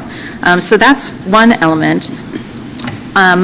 There's also, I feel strongly that if you can't just purchase something off the shelf and put it in and say that that's now going to be successful. There needs to be professional development for the staff so that they know why we're teaching things in a certain way. So for example, understanding more about science of reading before you adopt an ELA program. Making sure that there is support structurally. So we need to provide teachers with more time to collaborate anytime something's new. And so that has to be a necessary ingredient in any sort of curriculum change there. And also, I feel it's just my leadership style that as the Assistant Superintendent for Curriculum and Instruction, I was always involved in that. I would participate in the PD, make sure that our administrators who are evaluating have the PD for that as well, so that they are well-versed in what to look for as effective instruction. And I think it makes a difference when administrators are stepping into the process with the teachers, and that it's not something that is put upon only the teachers, that this is a group responsibility and a group effort. And, there are times when I'll assist in my current role in some of the assessing so that I have a firsthand perspective about how students are engaging and what that looks like in action. So that's what I've been able to do over the last few years. Sure. So as you know, Monomoy operates through a regional agreement between two partner towns, each with its own priorities, history, and expectations. How would you build the trust, promote transparency, ensure sustainability and equity between partners while maintaining the unified vision for Monomoy? Thank you. So first, I think, anyone coming into a new district needs to be ready to listen and learn first and foremost. And while I can do a fair amount of learning on the outside, there's nothing like talking with people and understanding their experiences and understanding their hopes and dreams for their students and understanding how communication works best and what the expectations are just for the superintendent in that role. I do feel that the more I would get to know the different community leaders and meet with members of the community to hear their experiences and for them to share their experiences and all of the things that they would hope to see in the future. That all is really helpful to provide a context that you really can't have any other way other than getting together with people and hearing their stories. So as far as ensuring sustainability, I think that communication has to be ongoing. It can't just be a one meeting and then we're done. Needs to be an iterative conversation so that we can see, this last year we did this, how did that work? And if there are other ideas that we need to surface to make things better, then we need to be able to have that conversation. As far as the maintaining a unified vision of Monomoy, I think that with the strategic plan that's already in place, there is that unified vision about where we're headed. That may change slightly, as I alluded to earlier, as new information comes to light or as we start to progress down that path. Situation may change, and we might find a different solution than we had originally thought of.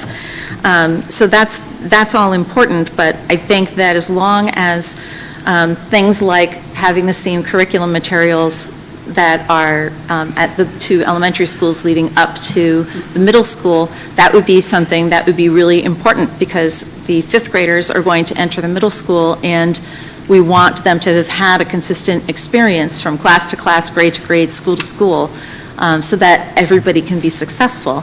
That would be something that we would need to align. But certainly respecting the individual communities of Harwich and Chatham, each with their own priorities and their own desires. I worked in Attleboro and lived in North Attleboro, and we were very, very different. So I understand how that is, and that's important. Students who are living in Harwich, students that are living in Chatham, identify as a student who lives in Chatham or a student who lives in Harwich, and that's important. We don't want to erase that because we're all part of Monomoy. So it's important to strike that balance between honoring each town's individuality and also ensuring that we have a consistent plan for educating their children. Which of your personal attributes do you believe would most strengthen and support your work as superintendent? I think that would be empathy.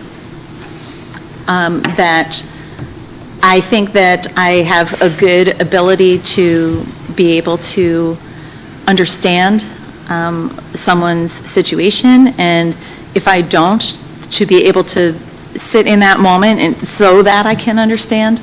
And that doesn't necessarily mean that I won't need to have a hard conversation if that happens, but even in the situation I started with, that was an unfortunate way to start the interview with a 90-day exit. But even in that situation, I was very careful to understand that even though there had been support all the way and benchmarks all the way, that the person in that situation did not see that it would actually happen until it did.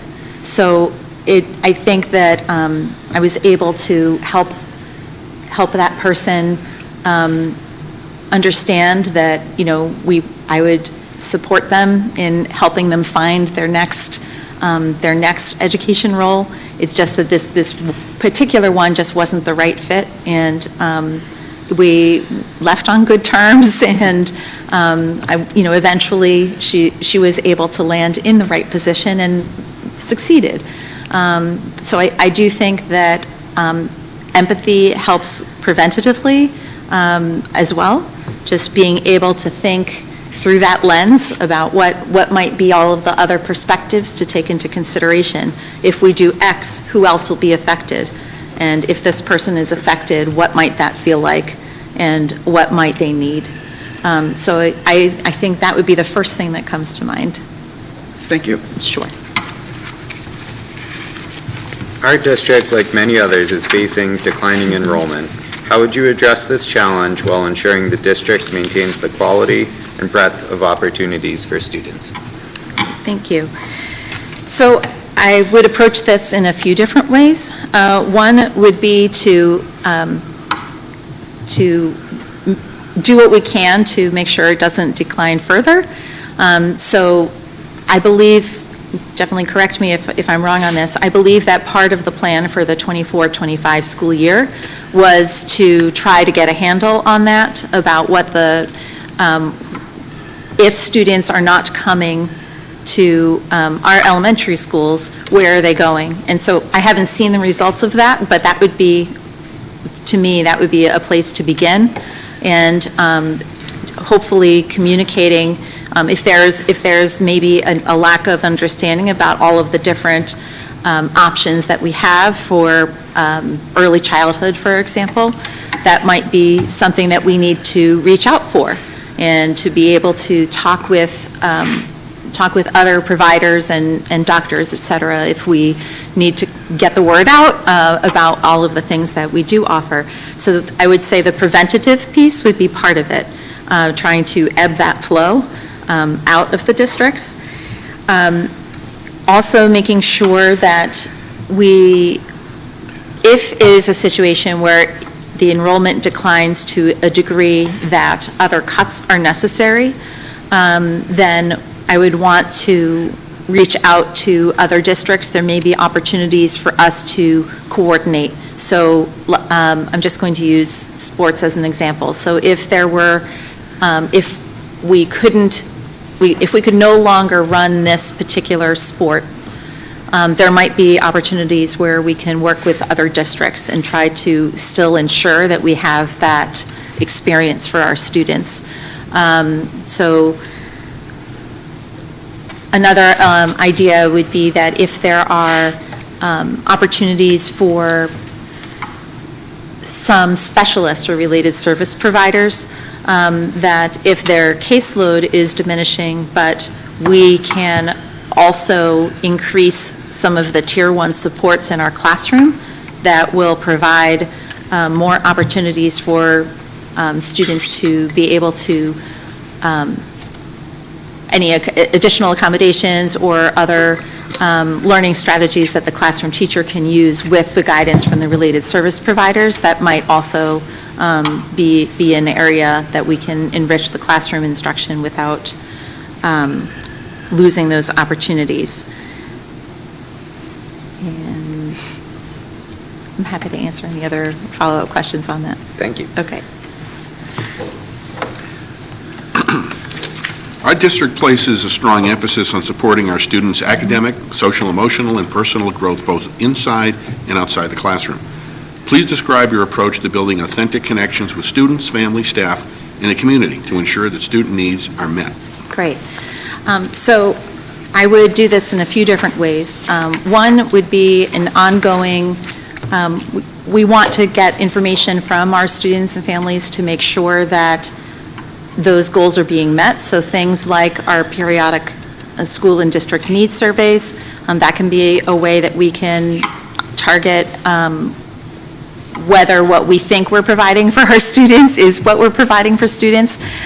So in terms of social emotional well-being, physical safety, as well as enrichment opportunities, and being specific in some of the school and district needs surveys that we've done. We've been very specific about specific subject areas, about after-school opportunities, and enrichment, making sure that we look at participation in those opportunities for students, and look at within the participation,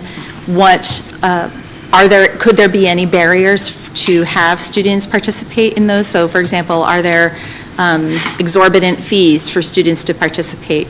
I was encouraged, for example, when I went to Chatham Elementary School and understood that the clubs were all funded, be it so events that happened beyond the school day. That's an incredible opportunity for our students. So eliminating things like fees, looking at prerequisites, and seeing if there are other opportunities. So if making sure that our scholar athletes are getting the support that they need, if participation in sports is in jeopardy, sometimes there are opportunities for peer mentoring or peer tutoring to help scholars also meet their academic needs as well as being able to participate in sports. So as far as my connection, part of what I was saying before about being visible and connecting and honoring what is important to students, I do think as someone coming in, there needs to be more than that. And so things like having the superintendent who's not Dr. Carpenter come into classrooms and talk with the students. At the younger grades, maybe it's an opportunity to share a story that has a message, something that I want them to take away, not only as another guest reader, but as a principle for being living a good, balanced life. Like that, I saw the message in the high school the other day, just saying that hobbies are important, and making sure that we are creating individuals who will be successful and have a well-balanced life. And it was great to see that message just outspoken, but there are other ways to share that, as I said, either visiting in classrooms and just reminding students of how to be a good friend for the younger students, and then also how do we manage stress as we get through middle school and high school in a healthy way. So those would be some examples. And I think just checking in with students and seeing families at the other events too, just have an opportunity for some connection, some personal connection, other than memos and public addresses. Thank you. Sure.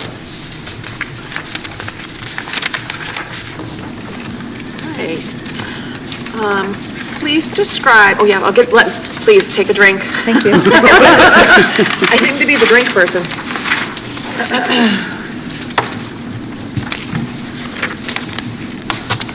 Please describe any experience you have with building or renovating school facilities. How do you approach such projects? Great. So I have a couple of different experiences. One was an ad reno in Brookline with the building of the John D. Runkle School. And I was hired as principal after the design phase, but I was a part of the building committee with the town of Brookline and was also involved with the planning department and traffic and the building department and DPW. So I had a lot of conversations there. Because I was the principal at the time, I had weekly site visits to the site. We had a satellite school that we were in during the building project.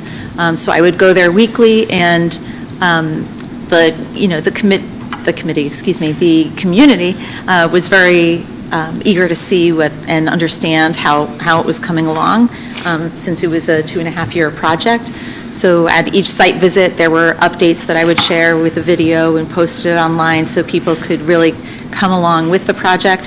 I was a part of the education plan, both in that, for that building project, as well as going through with all the focus groups to do all of that, the finer selection points with different community members and the staff. Last year and this year, I've been involved in the Roderick School Building project in Rentham, and I did a lot of the writing of the education plan with the superintendent and the student services director. And in addition to that, I was a part of, I'm not on this building committee, but I have been a part of the meetings leading up to and through the design phase. I also have my MCPPO designation, so I'm familiar with all of the laws and regs there. Great, thank you. In your current administrative role, do you consider yourself a manager or a leader? Would stakeholders in your district view you as a manager or a leader, and why? Sure. So definitely a leader. And the stakeholders would also say a leader. I would say that I'm always available to be able to assist when that's needed. So I offer support and or ask, is there something that I can do that would be supportive of you? But I'm not a micromanager. We have good, talented people in positions who are able to perform the duties of their job, and I trust them. Thank you.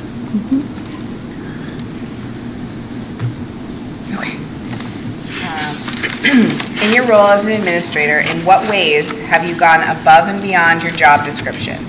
And why did you choose to invest time, energy, and heart into these pursuits? Okay. So the first one that comes to mind is while I'm the English Language Education Director, we had a few families who came in as newcomers and were not literate in any language. So it was difficult to communicate, and the parent in this situation was an incredible person who was leading her family, including her nieces and nephews, to a safer place and trying to create a new life for them. And to say it was not easy is an understatement. There was no car, there was no transportation, she had trouble getting housing, and there were several children across several schools. And so I helped her make network connections in the area and contacted the director of wellness so that we could set up supports, connect her with public transportation, and help her advocate for herself and helped with translations so that we could garner some internet supports for her. And that was not part of my job description, but she and her family were in need, and I wanted to make sure that her students, her children would be taken care of, and that she could, get on a good path. So that's the first thing that comes to mind. Excellent, thank you. How would you plan for your entry into the role of Monomoy's next superintendent? Great. Well, I have a little something.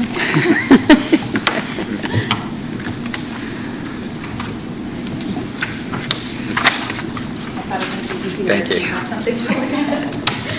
We love visuals. So what I just passed out would be a transition plan. So as I mentioned before, I've enjoyed getting to know Monomoy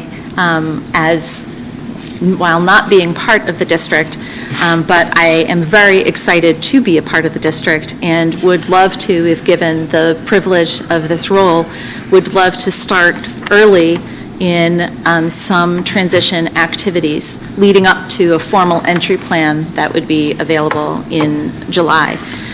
So I focused on this transition plan on four priorities. One, to build relationships, to learn about the existing culture and traditions, to glean what is working well and identify potential areas for growth, and analyze the financial and academic landscape of the district. So some of this I've done to some degree, but things like making sure I connect with, we had a bit of a truncated schedule for the site visits, so typically I would have spoken with the principals and had a chance to hear what they see as their pride points in their buildings and potential areas they'd want a thought partner for. So I listed some individual meetings that I would want to connect with, certainly Dr. Carpenter, school committee, central office staff, principals and assistant principals, union leadership, and community leaders in both of the towns. And then I listed, I won't go through them all, but just a variety of different school community groups that would help me to start building those relationships early, all within the understanding that it would need to be amenable to the current administration and not a distraction from what's happening.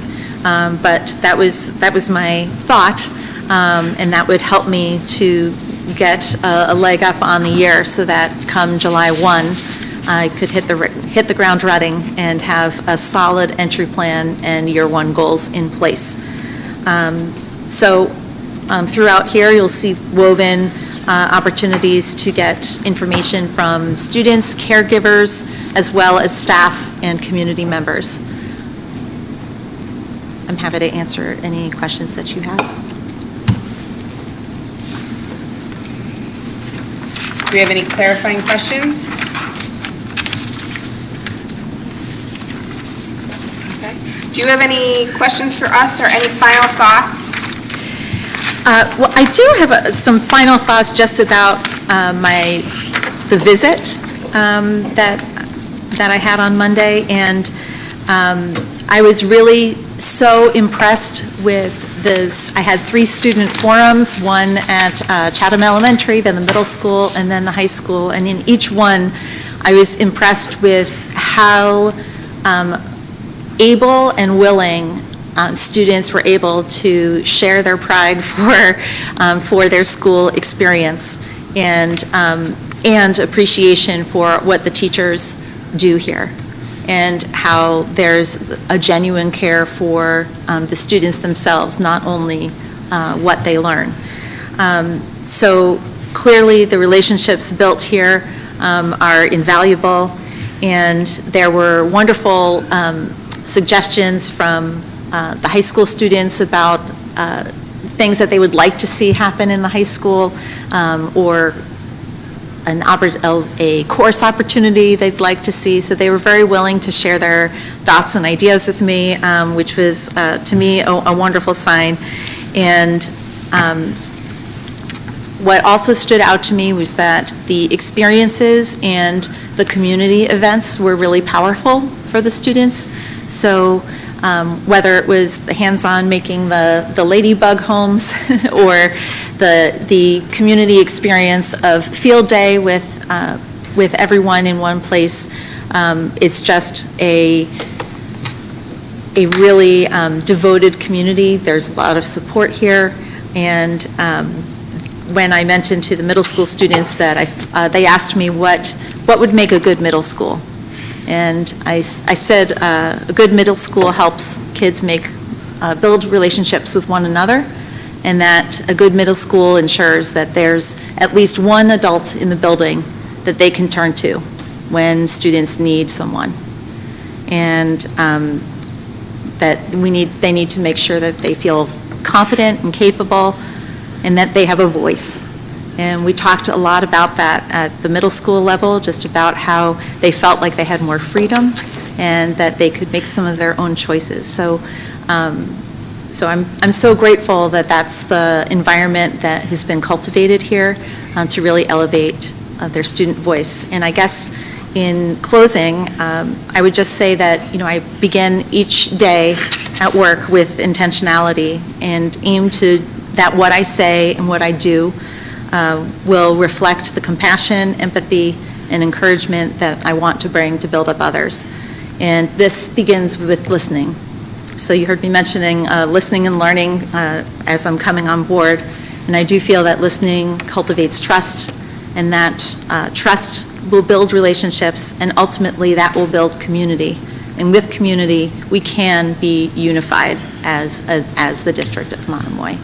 So thank you. It's been an honor to be here with you all this evening, and again, with appreciation for Dr. Carpenter, it would be an honor and a privilege to serve the Monomoy community. Thank you so much. Thank you. Thank you. Thank you.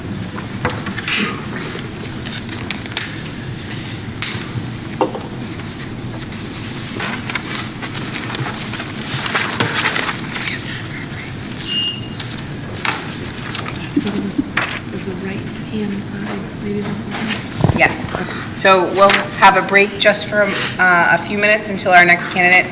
Just a reminder that we are still live and our mics are still on. So just that reminder.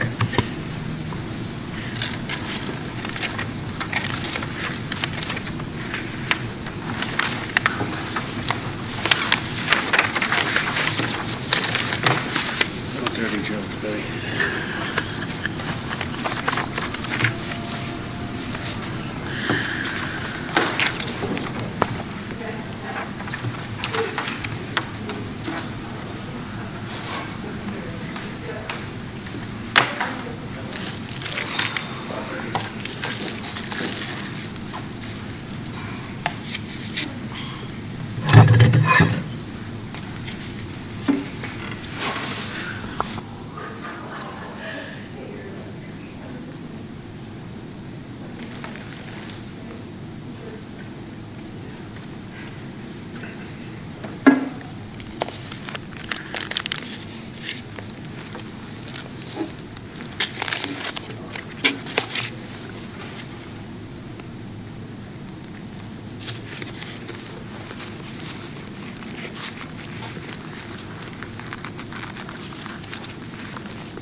decided to come down.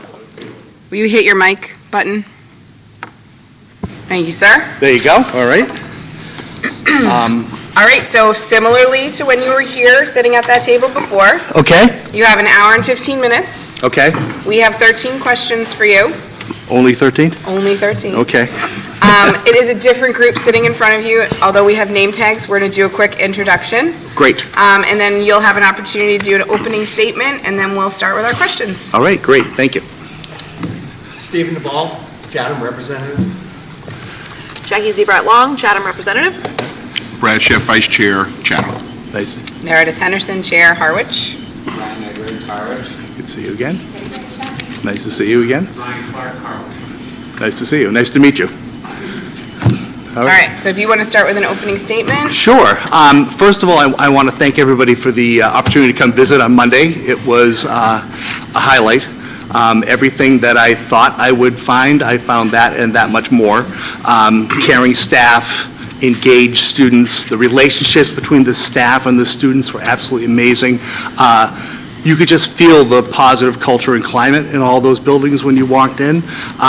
Engaging learning going on. It really secured my research and my thought to come and apply here in Monomoy. For those who, Meredith's heard this probably several times, but those of you who have not, when it was posted, one of my former students sends her children here. I had a conversation with her, and she could not say enough nice things about her children's experience here in Monomoy, and that was kind of the thing that caused me to decide that I would look more into it, and I see a dramatic alignment with the goals and vision of this district and my personal goals. So as you know, you've all looked at my resume. I have 9 years as a superintendent, 7 years in Norwood, 2 years as an interim, currently in Wilmington. The difference between, being a permanent superintendent and being an interim superintendents usually come in with like a laundry list of a few things to work on, kind of as a transition. I've quickly learned that that's really not me, because I build relationships and I really dig in and I look at what the district is doing and how it's doing and the context it's doing in, and then I start thinking strategically about how we can, move the next step and take the next step forward, and that's not actually what you do as an interim. So that combined with the fact that, unfortunately, my travel, I love being in Wilmington. It's a fantastic place, great district, great people. Over 3 hours of commuting up and down 128-93 is aging me quickly. So, and I joke about that a little bit, but I'm not being able to be who I want to be, which is deeply ingrained and engaged in the community and in the school district, because that is just taking so much. So I'm excited about Monomoy. It matches my core values. I am a student-centered educator. This is a student-centered district. You believe in educating the whole child. I have, since the beginning of my educational journey, have believed in that wholeheartedly. Innovative instruction is something I've always taken pride in. I continue to read research and read papers and try to bring that into my practice. And career-connected learning is work that I did in Norwood that I am very passionate about. And, you folks have done a lot of work here. There are other steps that I think that once we figure a few things out, we'd be able to do together. So I bring an experience to the table. I bring different experiences from different parts, not only of the state, but as you know, I was a state-level educational leader and a national level educational leader. Those pieces all come to play in my work in the district. So with that, I think I've just, the other part is, I am not going to commute from Norton, Massachusetts every day. So there is a family home here. This is kind of our summer retreat. I would be occupying that summer home. And that's changed from Mashpee in that the last child is about ready to leave the nest. So it'll be a good opportunity for us to make that final journey down here. My wife needs vitamin C, SEA, and the more she gets it, the happier it is, and we all know how that makes our life, so. All right. Excellent, thank you. Yeah. I will start with the first question. Okay? Superintendents often have to weigh a variety of competing needs and interests in making decisions.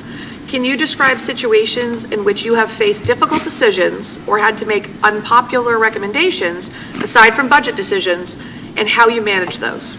Yeah, that is the downside of the job, is having to be in that position. I'm actually going to talk about two different ones, because I think they both kind of give you a little bit of an insight as to who I am as a person. I think that's important. The first is that Norwood did not have a emergency shelter when all of that was happening, but it ended up being a transitional. So what they did was they started closing shelters and moving kids around, which I really wasn't a big fan of because they were disrupting kids in the middle of the year. But that was the case. We got some notice in the fall. I immediately reached out to the town manager, and we started working together and planning for, basically 100 or so families coming into a hotel off of Route 1. That was a collaborative effort. Unfortunately, as you can imagine, there were some people who were resistant to those folks coming to our schools and worried about how it would affect their children. I was very adamant and very clear that we would minimize that, and that we would have the children go to other schools where there was space and not overrun classrooms, and very clear in that it was our moral and ethical duty to make sure that these kids were brought into our schools. And I'm very proud of how we did it, because we greeted them. We all went to the lobby of this hotel, and I had educators who are Brazilian Portuguese speakers, Korean, Haitian Creole speakers, Spanish speakers, all there, and they weren't necessarily EL teachers. These are just regular teachers, math teachers, social studies teachers, science teachers, were there, and were able to address the 3 different languages we had in that room right there, and you could just see the relief on their face and the joy in the children's faces on how they knew at that point in time that they were going to have a safe and a welcoming place for them to come to learn, and that is deeply important to me. The other one, unfortunately, I'm not going to get into a lot of detail of this because there's only one person I probably would be talking about, but I inherited in one of my districts a principal who was not doing well, and it wasn't that particular person's fault. He really was put into a difficult position beforehand, but it just was not working, and I had to make the tough decision where, when I had that conversation with him directly ahead of time, that I was not going to bring him back for a 4th year, and that he needed, that I would work with him to help him find a new spot. Not a bad person, not a bad educator, just not the right fit for that piece. We are still cordial to this day because of that and because of how I approached that. But the reality was he just never would get out of the hole that he was in. So those are things, I think they give a little hint about who I am as a person. This is a business where relationships count immensely, and, making sure people can be successful, feel warm, feel welcome, and that they belong to our schools. Thank you. You're welcome. Can you tell us about your experience working with students and families who don't look like you, speak the language you do, or very different lived experiences? How have you actively worked to learn from and to support all students and families? Yeah, and this is, and you probably got a little piece of it, but this really is a passion of mine, is making sure that we are able to meet the needs of all learners. I am a cultural junkie. I love learning about cultures. When I travel, which I love to do, the first thing you will find me doing is off the beaten path, trying to find where, not on the tourist trap line. I'm trying to get into the culture and enjoy that. So that's just kind of who I am as a person. I have been the director of EL when I was in Blackstone Millville, worked with a very top-notch EL teacher who eventually, after I left and after the program got bigger, ended up becoming the director of that program.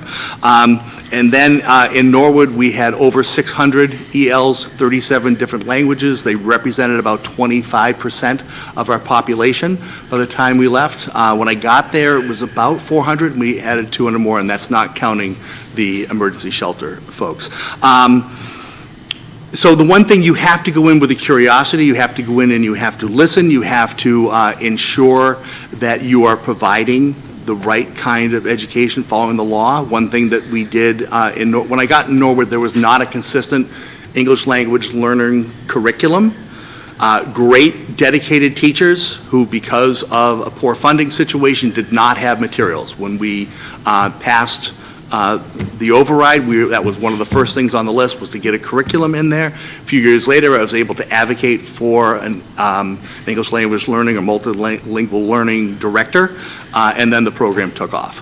Part of the increase that you see now is the closing of our high needs population gaps, and a lot of it has to do with our EL population, which would hit both, in most cases, low income and EL. Other programs we run, we started running an evening program for parents, teaching English to them, and just really being respectful of what these folks bring to the table. The one thing that I always amazed me is that you would look at the kids who would come in third or fourth grade, not speaking any English, and they're in your top 10, top 20% of your graduating class by the time they leave in high school. And I took great pride in that, because you have kids that are ready, willing, and able to learn, and making sure that we're facilitating that for them.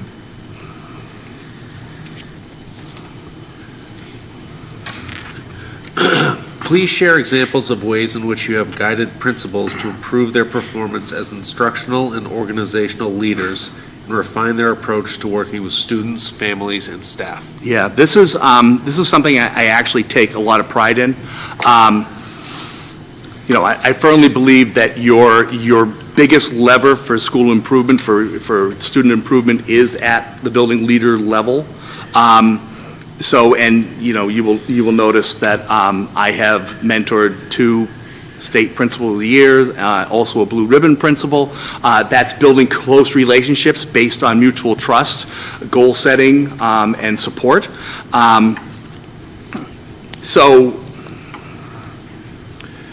So one thing, sitting with them, walking the building with them, I do joint observations of teachers with them on how to give feedback, ensure they have the materials they need, ensure they have the PD that they need to do the best job they can. And the one thing that I stress is building relationships and building trust in that building. So a principal coming in really needs to listen to what is happening, learn what is happening in that context, right? And then find where are the places we're going to work on, where are the instructional pieces, and then really work together as a team to make sure that happens. That's something, that I'm doing right now in Wilmington. I'm in the middle of doing my principal observations, and we're doing joint observations together. They've never done that before, which kind of seems kind of funny to me, but they've never done that. But that really helps raise the principal's feedback that they're giving to the teachers, which then leads to raising the innovative and the instructional practice, which then affects the student experience. David, how do you develop budgets that are both fiscally responsible and support a high-quality educational program while working with towns, the school committee, and stakeholders to garner support for your budget requests? And in that framework, how would you handle a scenario in which very significant budget reductions were necessary? Yeah. Well, I think, the first thing is the time to talk about budget is way before budget season. So people often make the mistake of, I need to talk to you about my budget requests, my budget drivers. You should use, and again, this comes back to building relationships with your town stakeholders, with your selectmen, your FinCom, your town manager, about what those drivers you think are going to be and what bumps in the road are ahead on an ongoing basis, so they can digest and understand them. School budgets are very complex, and they can change like that, right? And I tell people, you can have a family of 4 move into your district, And that doesn't affect how much fire or police you need, or how much DPW you need, but that family of four could have a kid without a district placement, or could be an ELL student, or whatever myriad of needs might be there, and it can definitely affect your staffing. Okay, and that's something that not everybody understands. Oh, it's just, I mean, we haven't added a house, we didn't add a neighborhood, but just that change can change the dynamic and can have an impact on your budget. So when those sorts of things happen, you need to communicate immediately with the towns. And that building that relationship starts way before, I joke, you gotta just talk about the budget before budget. It starts before budget season, that ongoing communication. Those conversations, when you build trust and you have relationships, are both ways, right? So if there's something that's going on, and I know the Cape is deeply involved with wastewater systems, and that is another drain on the tax levy and what have you. So those conversations back and forth. In Mashpee last year, we were talking about needing more money, and it basically was, well, we need to do a police station this year, but we can look at some of these other things next year. So as far as starting a budget, it starts with your strategic plan, okay? That's got to be your guiding light. That is the plan that you've shared with your community and put out there as the direction you are going. One thing that I've always asked my building administrators and my district administrators to do is to, in their budget requests, highlight where it impacts or where it aligns with the strategic plan. Okay? Because that's your roadmap. You've already told the community what you want to do and where you want to go, but having it aligned to your budget, okay, gives it validity. So going through that process, I firmly believe in it being a bottom-up teacher request to the building request to the district, sitting down, talking about those. Everybody has an opportunity. When it gets to the district level, that's the first round of tough choices. And, I have had conversations with, the town early on, maybe not about, specifics or you can look at this kind of request or that kind of request, but at least in general, what some of the drivers are. Sometimes that's difficult. But when you get to that first budget, it really needs to be aligned to your strategic plan, show what really needs to be done. And the other thing that people need to understand, is a level service budget is not moving the district forward. You're trying to hold still. If you're standing still, you're falling behind, okay? Level funded budget is really taking steps backwards. In Wilmington this year, Wilmington negotiated all of the contracts except the cafeteria workers, which comes out of the revolving account anyways. So all of those contracts and all those increases are hitting the budget at once. Would not recommend something I inherited. So that's 5.2%. The rest of the budget rolls up to be 6.31%. That's a huge increase. That's a lot, so you combine that along with, the fiscal pressures of economy that does not seem to be moving very well, uncertainty about the Title 1, 2, 3, 4 grants, and then the other pieces from the federal government that are going to go back to the states, like, money for roads, money for heat assistance, money for health care. Is that going to be at the same level? If that's not the same level, how does that affect the state funds? How does that affect your Chapter 70 that you get? So there's a lot into it, and you need to be very strategic and clear about articulating what those needs are, not just with, the town leaders, but also with the general population, so that they understand. So, gaining support, being clear on that message, continuing that message. I mean, the reality is, if we don't get at least 5.2, we're because there's not a lot of extra in that budget right now.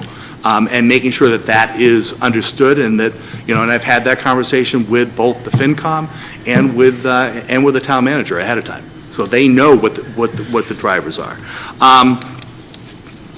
So, and then from there, sometimes you hope, you cross your fingers and hope some of those numbers that look like they might be not so great in December, but then when you get to the end of January, when the first state budgets come out, the healthcare numbers come out, these other numbers come out, hopefully you can bring that together. But it needs to be clear, it needs to be factual, and it needs to be consistent. As soon as you start, and I've heard it, around town at the coffee shops, oh, well, they found money. We didn't really find money. Some of the numbers came in different, but you need to be careful with that with your population. So with that, sometimes you have to give and sometimes you have to stand firm. When it comes to what's best for students, I stand firm. And there are always tough decisions in every budget. You know that. There are always tough decisions. There's always things that you really want to do and are really going to move you forward. And sometimes you can't do it this year, but it's going to show up next year. And maybe that's the way to do it. Thank you. You're welcome. In your current role, how have you supported strong curricula and strong classroom instruction to improve student outcomes and academic achievement? Yeah, this is a good question. This is central. This is where the rubber meets the road. This is where it all happens, right? It happens in the classroom, with the curriculum. So I'll probably talk about this like 4 different ways. But the first thing is that curriculum needs to be high-quality curriculum. We're lucky in that the state puts out what are high-quality curriculum. You need to have a rotation of how you are looking at the curriculum, and you're kind of judging that against your internal assessments as well as, the MCAS and other assessments, and looking at what's working, what isn't working. But ensuring that you've got a high-quality curriculum, all right, and ensuring that you have a curriculum rotation cycle so that you're coming back to it is paramount, right? One of the things when I started in Norwood is they did not have a curriculum cycle. They did not have the elementary English language arts curriculum had not been updated in 12 years, and in that time, the state frameworks had been redone twice.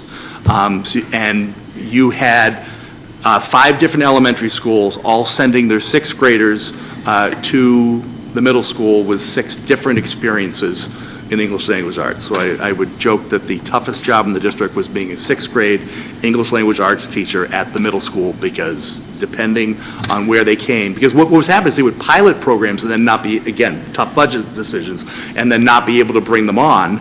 But the teachers would keep using the free stuff, right? Because it was better than the stuff they didn't have. So you had all these different experiences.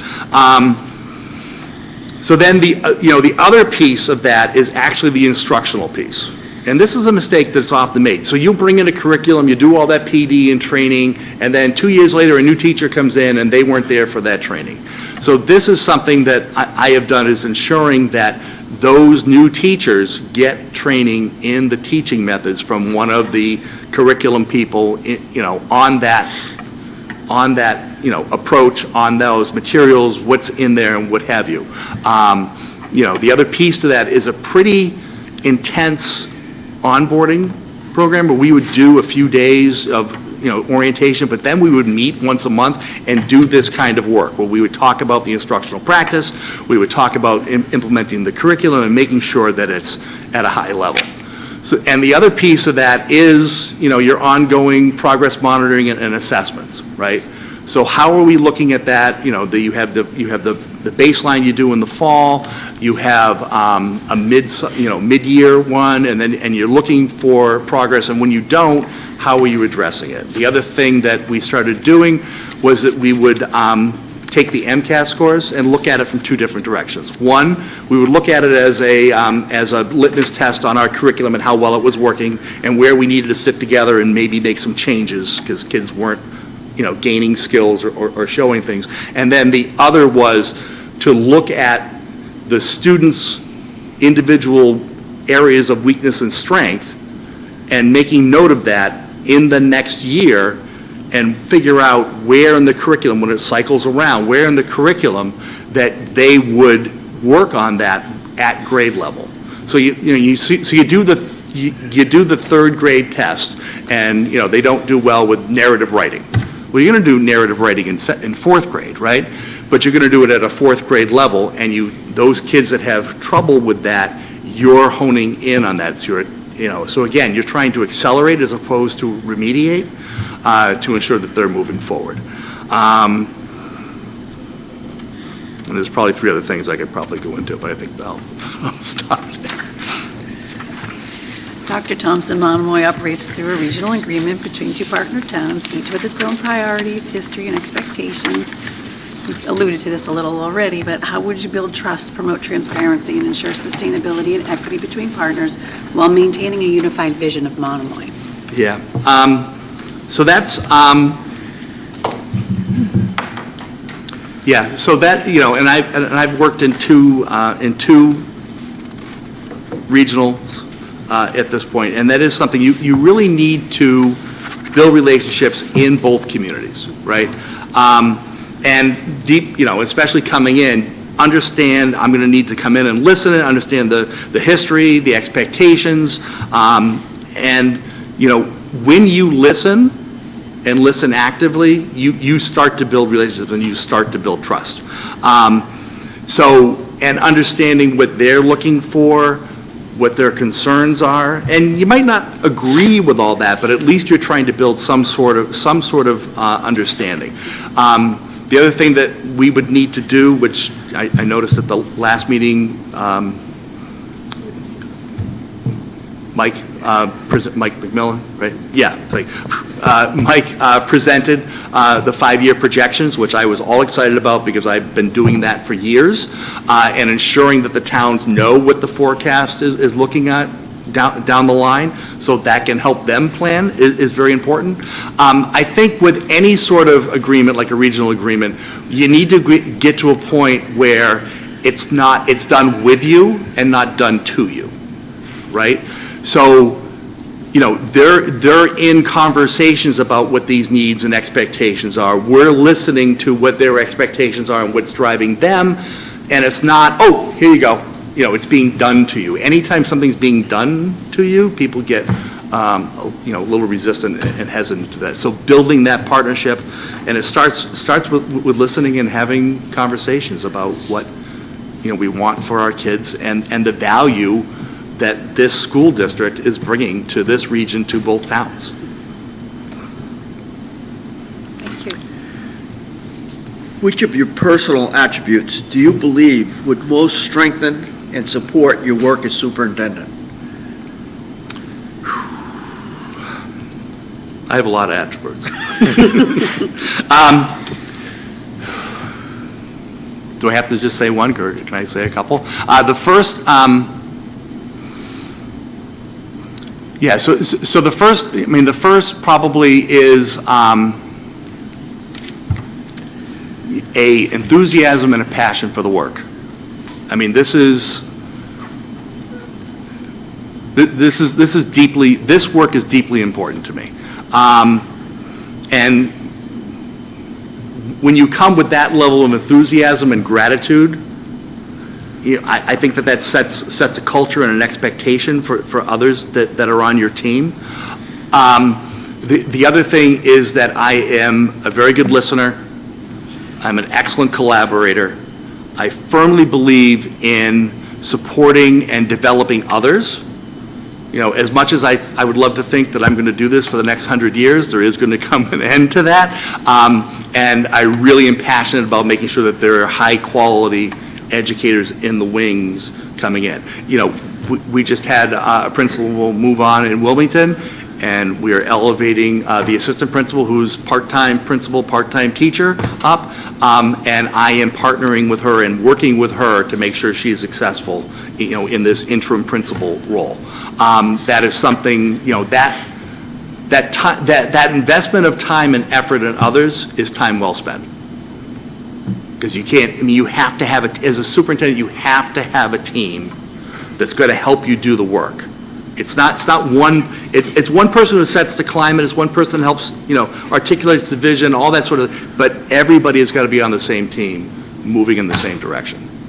And that is something that I am very, very good at. Thank you. You're welcome. Our district, like many others, is facing declining enrollment. How would you address this challenge while ensuring the district maintains the quality and breadth of opportunities for students? Yeah, so this is a challenge, and I know it's a challenge here in the Cape. We were talking about it when I was in Mashpee last year. Further out, it's more of an issue, right? And, there is declining enrollment across the nation. Just in general, less people are having kids and less people are having a high number of children. But then, here, you're talking about, the affordability of living out here. And the post-COVID buying a property has made that worse. So there really isn't one, there's probably many solutions here, right? The first is looking at affordable housing. And we need to look at zoning. We need to talk about where we're going to put them. We need to have some hard conversations, and we can't be having conversations about, oh, I don't want it here, I don't want it there.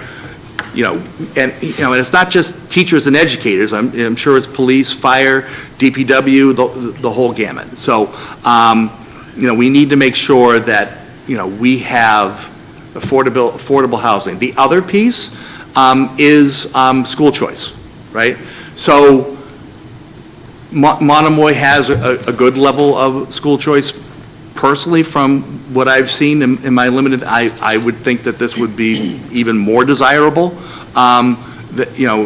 perhaps have more students come in. The other thing is to look at, why are some of our students not coming to Monomoy who live here?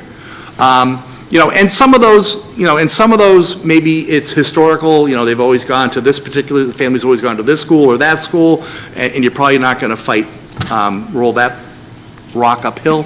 But, why is that? And what would cause them to leave? And can we address those so it doesn't keep happening in the future if it is happening? And then, and it is, as schools get smaller, it is an economy of size thing. When I visited Chatham Elementary, you had, single teachers there, which is not good because they don't have someone to collaborate with. And, perhaps as a first step, we need to think about, how can we have them collaborate and plan? Well, we have Zoom or Google Meet or what have you. Why can't they do their planning on Google Meet, so they don't feel so isolated, so they are working and planning with us, and they have other people to talk to. Can we facilitate that, to close that gap in the meantime?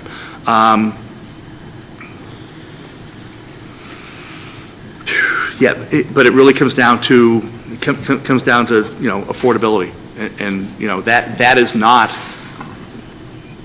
That has to be a community conversation. That's not just the schools, and maybe it's find a spot that's close to the line between Harwich and Chatham where that kind of those kinds of housing can be built, and that's a conversation to have.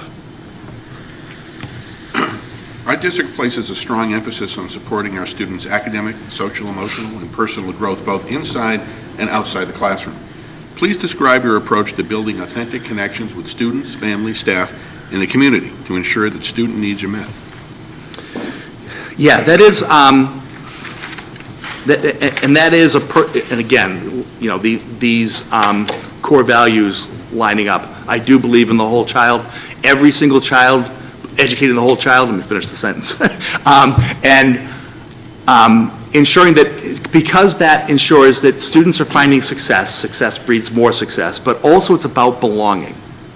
Every student needs to have a way that they feel connected to and that they belong to their school. Okay? I can tell you, I got to stand out when we were dismissing from here.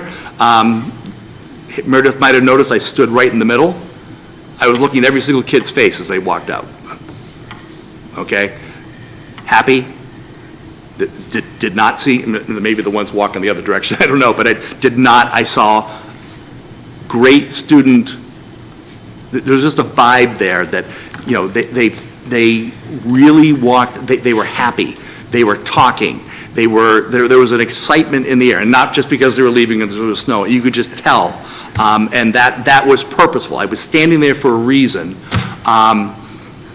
to get that vibe. and it's a vibe that I have felt at all 4 of these buildings. These kids feel connected to these buildings and connected to their adults. And that's, huge thing for me. I'm still connected to, the kids that I have worked with. So how do I do that? And there's 2 things. You need to be purposeful and you need to be present. So the purposeful piece is going where the kids in the community are. So going to those athletic events, going to those concerts, going to the art fair, those sorts of things. So that passive sort of thing, and interacting with people. Don't just stand in the corner with your arms crossed. It's getting out and saying, "Hi, how are you? How do you do? Well, this is great. Don't you like this? Don't you like that? That was a great play." Whatever it might be, being there and being approachable. Being approachable, okay, is something that, as someone as large and not quiet as I am, it's something that I'm very cognizant about how to ensure that people feel they can come up and approach and talk to me, okay? And kids especially. Look them in the eye. What's your name? How's it going today? Kids will pick up whether you're fake or not right straight away. And the other is the other piece. You have that passive piece, but then you have that active piece, right? Going to school council events, being in residence in the school, okay? Site visits, walking with the principal, being in classrooms. My favorite place to be is in the classroom. That's where the action happens. Does not happen in the superintendent's office. Happens in the classrooms. And I want to make sure that the classrooms are running at a high level, the teachers have what they need, and that they feel supported. They know I know them, and they know that I value their work. So, little side story. I can remember the first budget in Norwood, and I was walking out of town meeting, and they have representative town meetings, so it's kind of a different animal. And I'm walking out. We had to fight and scratch and claw to get our budget, but we had some money in there to do some things. And I'm walking out with the president of the union, and she said, "Oh, you did a great job," blah, blah. And she could have just been nice to me because I was the new superintendent, but I'll assume that she actually was saying what she meant. And I turned to her and I said, "It's my job." I said this to Jody, it's my job to make sure that the teachers have what they need to do the best job they can in the classroom. And I'm walking down the hall, all of a sudden I look and Jody's not there anymore. She's 10 feet behind me, and I'm like, "What's wrong?" And she said, "No one's ever said that to me before."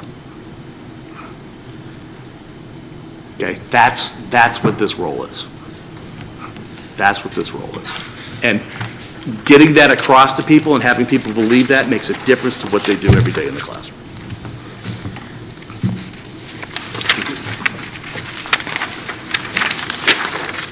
Do you need water or anything? Yeah, I was going to bring my water bottle in, and I said, well, they'll probably have water there, and I'll have two. Yeah. Thank you. Yeah, no problem. I'll even give you a chance to open it and drink some. Oh, geez, you are especially nice. Thank you. All right.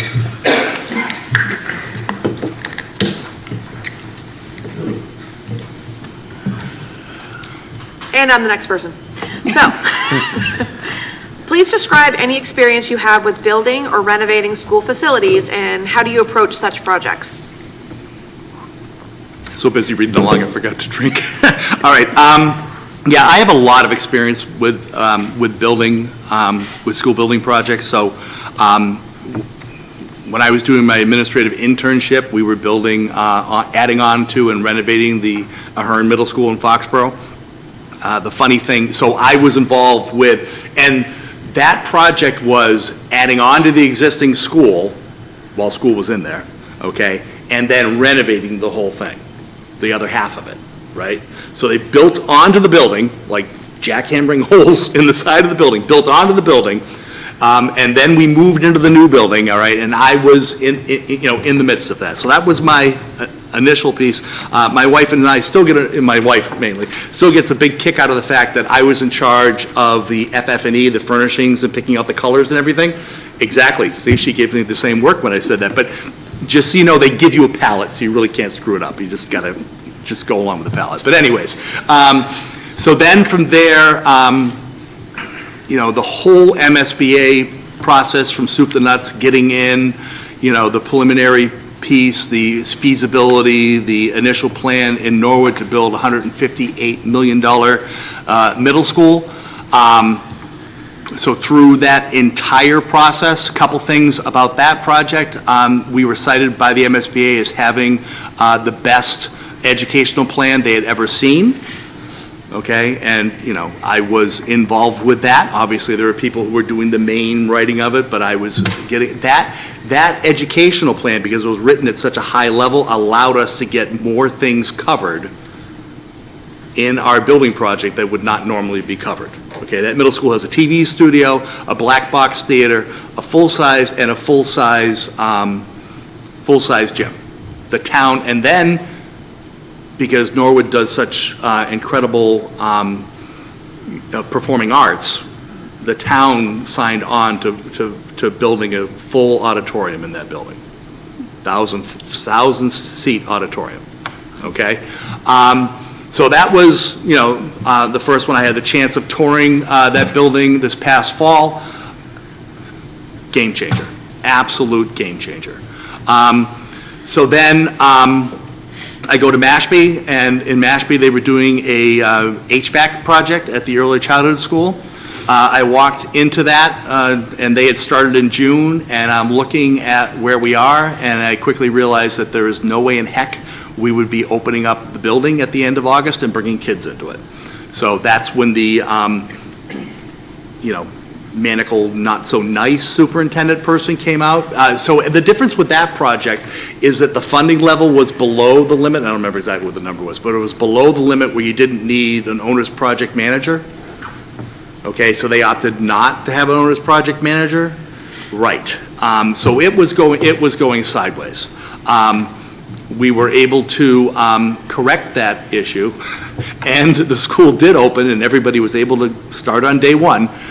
We still had to go back and fix some things in the fall, and then after that, they were doing a similar project at the high school, HVAC project. And you may not know, but Mashpee High School hosts the state superintendent's conference. Okay, so. And I was pretty adamant at that point. It's like, no, you are not losing the state superintendent's office, because it's a major moneymaker, first of all. And then there's all these folks that work for a week during the summer and get paid, and they're counting on that money. Your cafeteria workers, your custodial staff. There's a whole bunch of people that are working that week. I said to the town manager, I said, well, it isn't just that you're not going to have this money. All these people aren't going to get paid. And again, having the wherewithal to think just beyond, what the school building is, So then, part of the reason why I was brought into Wilmington was because they were in the process of trying to get their elementary school building project passed. And that, we managed to get that passed. So I came in, jumped into a process that was already started, had to, and even after I was hired, I started talking with the town manager about some little things you could do to make sure, because what they were going to do is they were going to vote on it. They voted to bring it to a ballot. They voted at town meeting in June or May, and then they weren't going to do a ballot. No, I take that back. They did both votes, but they talked about it in June. They did both a special town meeting to approve it, and then a ballot vote in September. So the problem with that is you've got June, July, and August, right? So we had to keep it in people's minds and make sure that they knew to come on September 13th and 16th. And it passed overwhelmingly. But in the spring, as soon as I was hired, it's like, well, put the architect's renderings in the lobby of every building. Put it in the library. Do this. Run this group. Run that group. To ensure that message is out there. And again, that strategic communication piece is important. And we passed it, and now I'm, in the design phase, which is fun, and it's kind of I mean, obviously you have the owner's project manager and the construction person who've done it before, but the town really hasn't built a school building with MSBA before, so deeply, involved with that. Yeah, so that's 4, and various types, and I know that, we're going to be working on the middle school this year and next year, so I will be well prepped for that. Excellent, thank you so much. You're welcome. In your current administrative role, do you consider yourself a manager or a leader? Would your stakeholders in your district view you as a manager or a leader, and why? Yeah, so, there are times when you have to be a manager, but you want to be a leader first and foremost. Yeah, I mean, there's certain, and these usually kind of come back to like crisis sort of things, emergency things, fast acting. Yeah, but I am a leader. I joke that I started my leadership journey as a 13-year-old patrol leader, and I made all the mistakes then, so I now have it down. And again, back to that leadership piece, being, showing gratitude for the work you're doing, listening to others, building the team up, investing in others' success, ensuring that we are working collaboratively to develop a vision and then a strategic way to achieve that vision. All right, that's what leaders do. And if you do it well, you have high-performing teams. Okay, and you can have, and people are coming to you for support. So driving down here, I'm talking to 2 of my principals. It is 2 days before the holiday break, and we know how that can be sometimes. So we're talking as I'm driving down here this evening. So it is it is something that I take great pride in. And I take great pride in being the kind of leader that builds others up and ensures they're successful, because if they're successful, then the classrooms are successful, the kids are successful. We have a great climate to go to school in. People feel connected to it, people feel valued. And this is a people business. So if you don't have strong people skills and you can't make those connections really quickly and well, it's going to be a challenge. And that is something that I take a lot of pride in, is quickly being able to, to establish those connections and build that trust early and often. Thank you. Okay, Dr. Hopkins. Okay. In your role as an administrator, in what ways have you gone above and beyond your job description? And why did you choose to invest time, energy, and heart to these pursuits? Yeah, there's a lot, and I might get a little emotional, but so I take a servant leader kind of approach to this, and that is everything from kids to parents to the people that work for me. And I'll start with with one of my kids. He was in a poor home situation. It was a remarriage. He was not being treated well, and a growing young man was not getting enough food. Did not have clothes that fit. So the first thing. So I kind of discovered the issue because he was stealing stuff out of other kids' lunch boxes. He was stealing kids out of other kids' lunch boxes because he was hungry. So I arranged with the cafeteria staff that at the end of the day he would come down. We go down there. If there's anything left over before they threw it away, he would get a second lunch. That was number one. He got a new pair of jeans for Christmas because his jeans were up in mid-calf. He got a new pair of shoes. And it's one of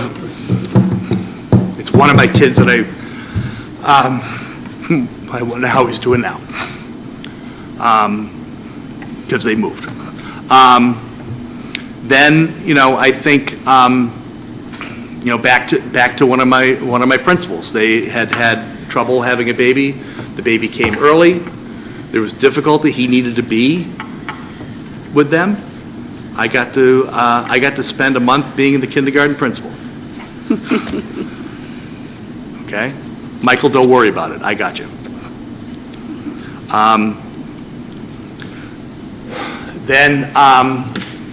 And this was a little while ago, but we had one of my middle school students in Norwood get murdered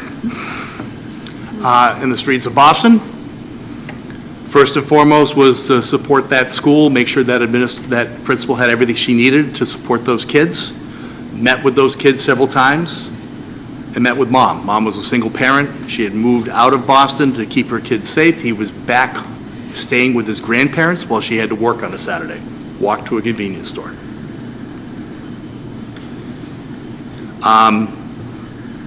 I mean, if you're, yeah, so it's that,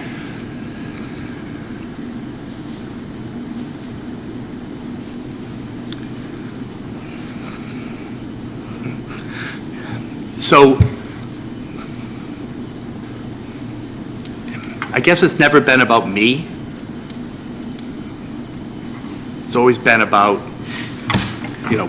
what's best for my community. And I will, there's probably many more than that, and there's probably ones I don't even think of where kids will come up to me and they say, oh, you did this, you did that. I'm like, I did? It's just natural. It never ends. I mean, if you're really in this and you really care about kids and that's where you're coming from, it doesn't stop. It doesn't stop. So. Thank you. Well. How would you plan for your entry into the role as Monomoy's next superintendent? Yeah, so that would be that would be a thrill. I did share. I did share a draft entry plan. So I always kind of go a little back and forth with this because I don't want to be presumptuous, but I think it's important to think about what I'm thinking about how I approach it. The other thing on it is it says draft across it because I would want to hear from you folks as to what else should be on that. There might be, like for instance, when entered into Wilmington, there's an educational foundation. I didn't know that there was an educational foundation, so that was added to the list. But I firmly believe in starting, in the spring, get on the bandwagon early. And of course, I don't want to take anything away from Dr. Carpenter in his final months and the fantastic work that he has done here. And I would work with him to arrange that. But it doesn't make sense to come in July when all the kids are off of the beach or working the summer jobs, whatever else, and see a whole bunch of empty buildings, right?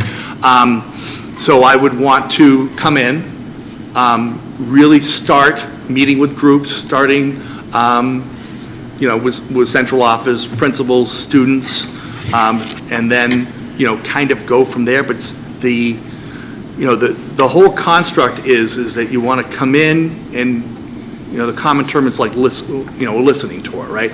You want to come in, you want to listen and learn. My mother always said, you have two ears and one mouth, listen twice as much as you speak, and I try to live that every day. Because listening and asking questions deepens your meeting, and by going through and around to different groups and asking, what are the strengths of the district? What are the things we're still working on? What are the speed bumps in the road? What are the trouble spots? So you start asking those questions, and you get a picture of what the district is, and then you dig into the data, scores, and I can go to the DESE website, but that's this deep. I know it goes down another 25, 30 feet between local assessments, progress monitoring, and all that sort of stuff. Looking at that, talking with people about the history, learning the context, right? So, one thing that I do is I use best practice and research to influence what direction we're going to go in, but the third piece of that is the context. How does it look like in Monomoy? How does this topic play in Chatham? How does this topic play in Harwich? And understanding that.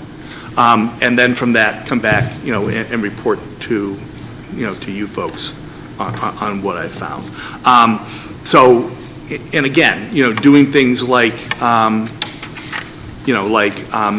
meeting with students, meeting with staff, the first time they're like, okay, I don't want to talk to you, but then, I have found great success with just having a day in residence. So take my laptop, sit in a conference room, stop by, walk around the school, hey, come down and see me, I'm here. I probably should have snacks. That would probably increase my foot traffic. Well, I'll add that to the list. But, and really just listen. What do you want to know? What do you want to ask me?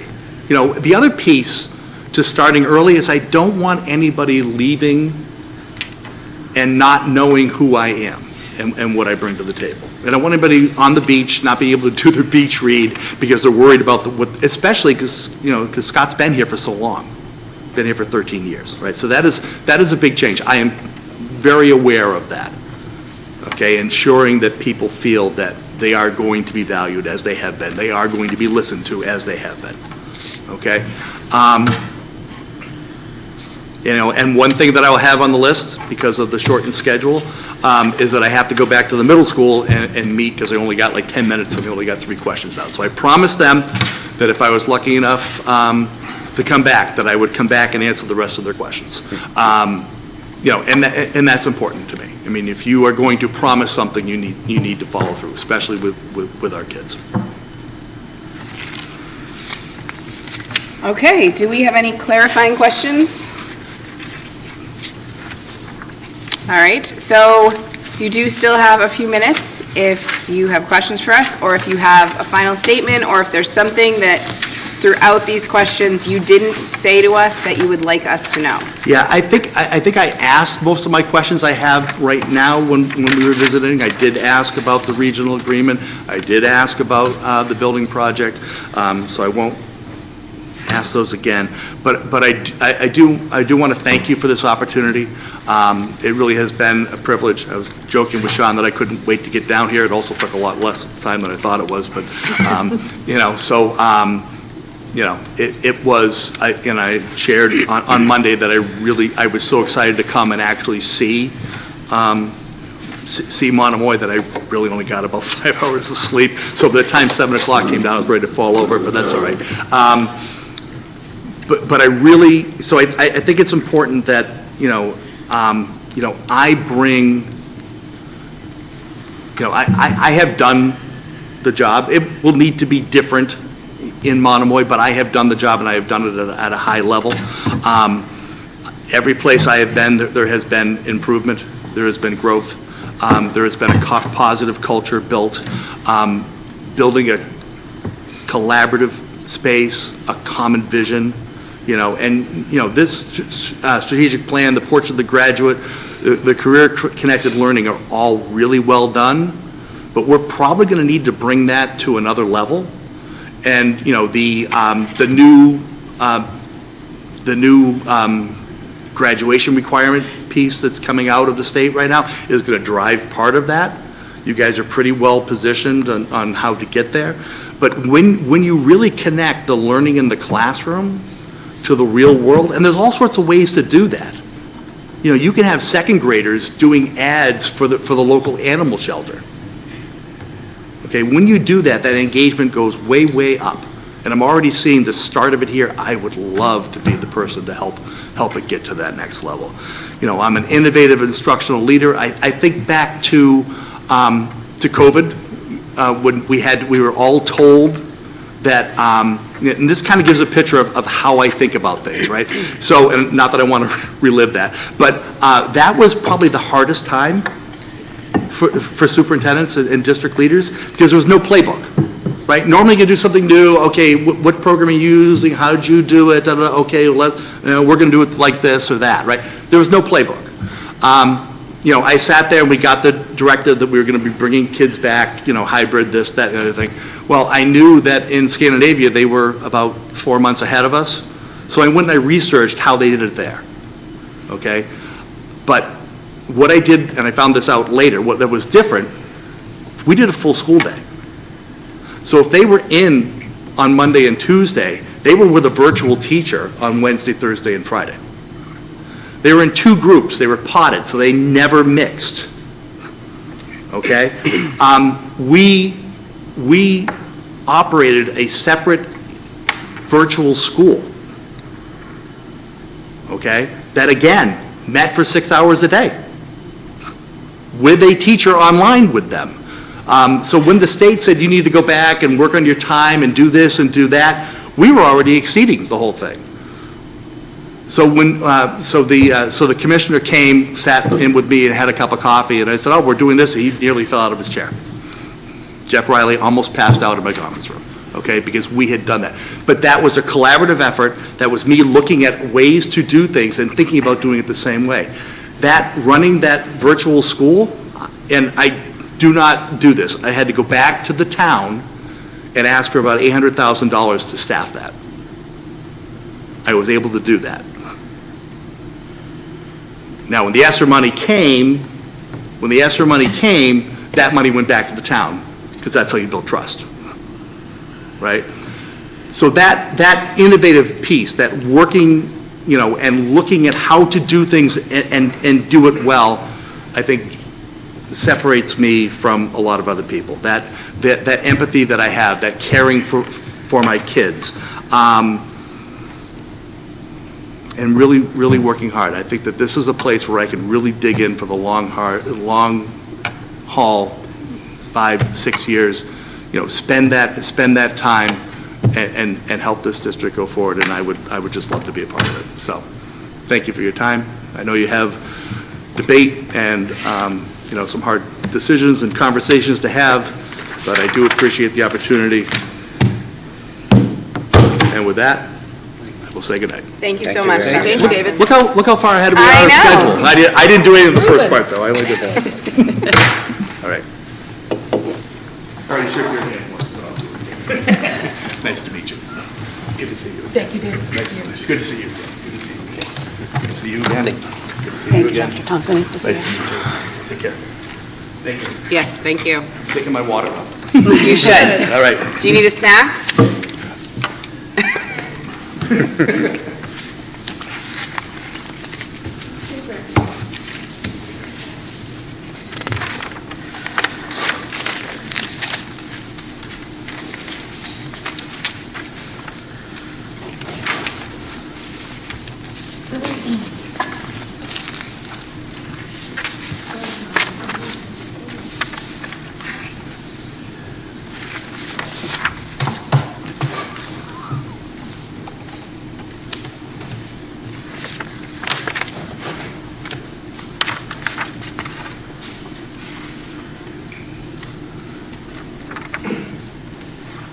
Okay, has everyone had enough time to take a look at their rubrics and score? We need a few minutes. Okay. Take a couple minutes just to review and make sure we have a score for each rubric, which would be the total. So if, based on your rubric for each question, just add them up. Should have said that at the beginning. And Meredith, there is a score for opening statement, which I didn't score people on. I don't know if everybody scored for the opening statement or not. Okay. I can, but I just want to make sure we're all doing the same thing. Did anybody score for opening statement? Yes. Yeah. Okay, Okay. I will adjust. Okay. Thank you.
Are we good? We good on this end too? All set? All right, so there's not really a playbook for this, but I thought maybe we could talk about what we gleaned from each of the interviews. So if we start with Dr. Millen, what are some of the takeaways from her interview? I have her as my top scorer, that she was genuine, just like her experience in the district. Like her answers. Oh. I can't hear. Can you say it again? She was my top scorer, thought she was very genuine, and I just like her experience level here at the district.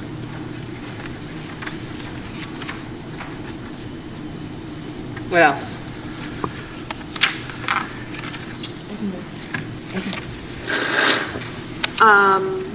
I thought that her personal experience and engagement, referencing question number 2 about working with students and families who, may not look like you or sound like you.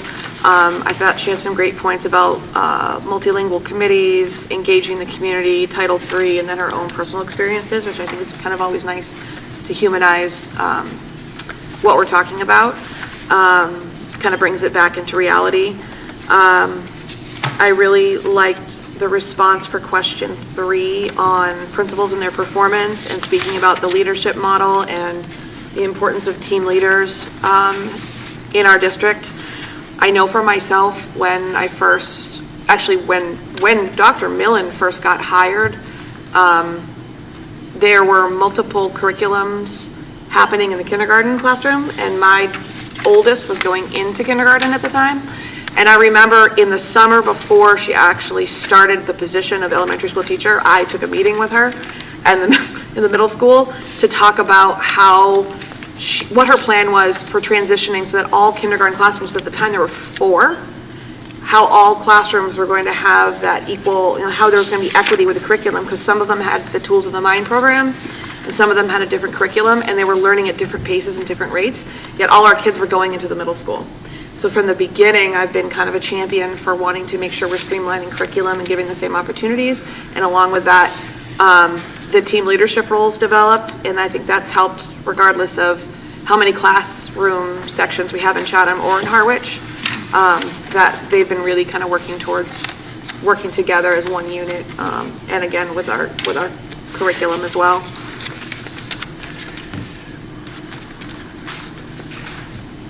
I think it was very clear from her interview that she knows the ins and outs of the school district, which I think is a bonus. I think one of the tough things that she kind of alluded to at the end is we would also have to try to fill the position that she currently has right now that she is so exceptional at. So I think that is just a consideration that we have to think about. Madam Chair?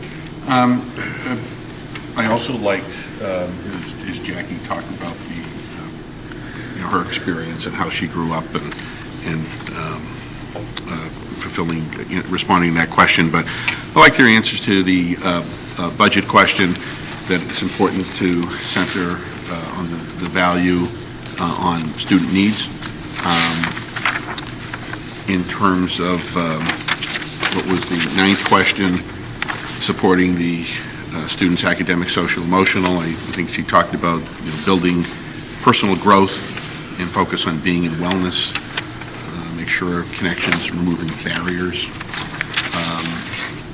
And also the last one, in terms of listening listening to kids about their fears and what they want. So thought she was extremely organized in her responses, and it followed a very logical, wouldn't say pattern, but very logical in terms of how she responded to all the questions. I think in Robin's interview, she just demonstrated how she's been since day one in the district. It just solidified everything she's already done.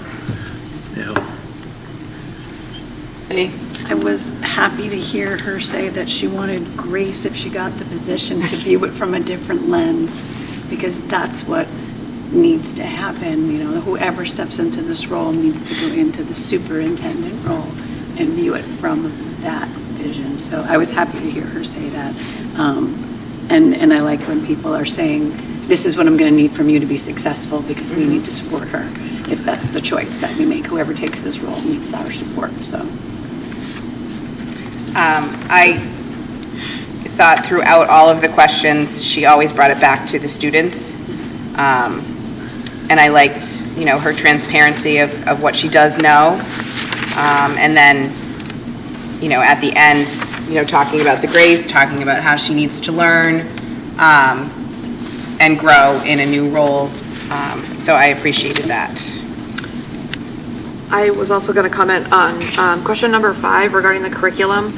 I really liked how she, and I'd never thought of it in this way, but the cycle of our curriculum and maintaining that cycle and balancing the budget requests at the same time. And I think she made a really intelligent point about COVID and how after COVID we almost had to restart, but we used a lot of evidence-based information to determine where we were going to restart that cycle and what was the most important at that time, because obviously priorities had changed given the environment and everything that had happened. So I thought that was really kind of a faceted remark, like way to explain it. And I hadn't really, you know, if I look back, yeah, it's exactly what we did, but I didn't know what we were doing in the moment. But in fact, it was restarting the cycle and all the reasons why we had to do it. And knowing the financial impact. Yes. Like knowing that she had to spread it out, because otherwise we probably wouldn't have been able to handle like it. reprioritizing where we Right. may have been going, where we came from, and what we needed to do to move forward. I also really loved the relational leader and personal attribute conversation she was having about her head, heart, and hands, building relationships with purpose, but using the driver for students in the community. I also thought that she absolutely thoroughly understands the housing crisis here on the Cape, and I think that question that we had there, which was number 8, facing declining enrollment, she seems very in tune with what the actual issue is here on the Cape, where I feel that the other candidates, they either didn't allude to it or they don't truly understand what's going on here on the Cape, and truly it is housing and cost of living. It's not necessarily barriers of things that we can control, but we can be a stakeholder in. So I think that's really important, is just kind of understanding our community. And again, that's going to roll into having authentic relationships in our district. And let's see, what was my other? I also think that there is, you know, at least I on the building committee have experienced a lot of knowledge, and moving into a new district where there's so many moving pieces, especially with our 2 towns, I think her grasp of what's going on there would be beneficial. And I found it interesting that each one of them noted themselves as a leader when we gave them the option as leader or manager, because I think you easily could have gone the other way with a really good argument for why you're a manager. But I do think that all 3 had really good comments to say about being a leader and why they were, and they kind of softened what you would think someone who was a leader would say. So I thought those were all handled really well. And I liked her transition plan, as Betty alluded to, in the current position, and realizing that extra time and care will be necessary, not, you know, knowing that you're not going to just jump in, don't assume you know everything, because it's going to be a new lens, it's going to be a new culture, and it's going to be, you know, hard to step into that role given the longevity with the current superintendent. Any other comments about Dr. Millen? Just have one more, and that is, you know, in terms of, like what she said, this is on question 12, I don't ask anybody to do anything that I wouldn't do. And, you know, in terms of the whole above and beyond, and she certainly seems to live that. Doesn't say it, just lives it every day. And I do like her analogy of, Monomoy, we're moving from our infancy stage to our teenage years and kind of building upon it. I think that's a good analogy. It's pretty true. Yes. All right, should we move on to Dr. Beauchesne? And what did we glean from her interview? They all kind of alluded to it, but I like she really focused on being present in the classrooms. And what was her one? Instructing kids on being good friends, which is the most important thing of all. So I like that one. She had a tough start calling out, with question number 1. I know. But bringing it up and being Good thing. upfront about it was hard lead in. But I think all three of them, and Dr. Boucher, listen. And I think that is going to be the biggest aspect of whoever we hire, is they have to listen and learn and understand what the Monomoy community and the Chatham and Harwich communities are all saying. Betty? I also think she referenced data a lot as well. She referenced survey information and making decisions based on the information that we get from the data, which I thought was good. We need to be making informed decisions, so I think it's similar. I think her number 7, the personal attribute, the empathy, I think that really came across throughout her entire interview about listening and learning and being empathetic. She just seemed like she was that type of person that would listen and kind of take everybody's thoughts in when making a decision. Again, her approach to the budget was, finding elements that are closest to the students, and other things may have to wait.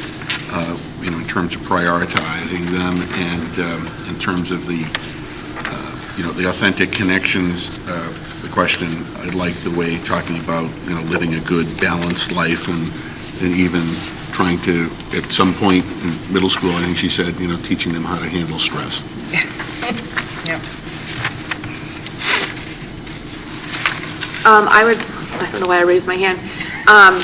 One of the comments that actually came from the last 2 candidates, when we were talking about question 8 and facing declining enrollment, I think another important thing is for candidates to understand, again, what's happening on the Cape, as it's very unique. And the last 2 candidates both alluded to decreasing the flow of school choice students out, but also increasing the flow of school choice students in. And there's a very important financial impact to opening the doors to school choice students. And if you don't understand that, it can be detrimental to our budget. Right. So I think that's really important. I mean, that would be something, if one of those candidates were chosen, that it would need to be driven home, that they understand, like, you simply just can't open the door. And at the same time, paying attention to how many kids we actually do have going out, because those numbers continue to decrease. So I would have liked to have seen a little bit more attention to the specific details about our district, and I think that carries across for me for all candidates, that I think in this round, more district-specific questions would have been helpful, but at the same time, with the broader question, I think I was expecting the candidates to come to the table with more district-specific answers. Right. Because to me, that shows they've done their homework and they know what they're getting into, as most of the answers were kind of surface of, like, this is how I would approach it. But you're here, you're at the table, tell me about my district, tell me about what's going on in my buildings and how and why, and what are you going to do with that? Because at the end of the day, one of them potentially will be in that seat, and it's not going to matter what their theory of what they're going to do is. They need the facts. Right. And I wish there'd been a little bit more preparation. And I know that they weren't aware of what the questions were, but similar to like when I ran for school committee and we did the public forums, you know, I was not giving a broad spectrum answer on what I would do with the district. I had specific examples of what was currently happening in the district so that I could reach the community and let them know that I was aware of actually what was going on with us. So I think that kind of stuck out for me. I think, I thought she definitely has a lot of experience as a leader. I did appreciate her conversation about the curriculum review and making sure that all stakeholders are involved in that, and that, there's professional development. So I did appreciate that. And then I did kind of note throughout her talking about being present. So that was definitely a positive takeaway. Any other thoughts? All right, Dr. Thompson?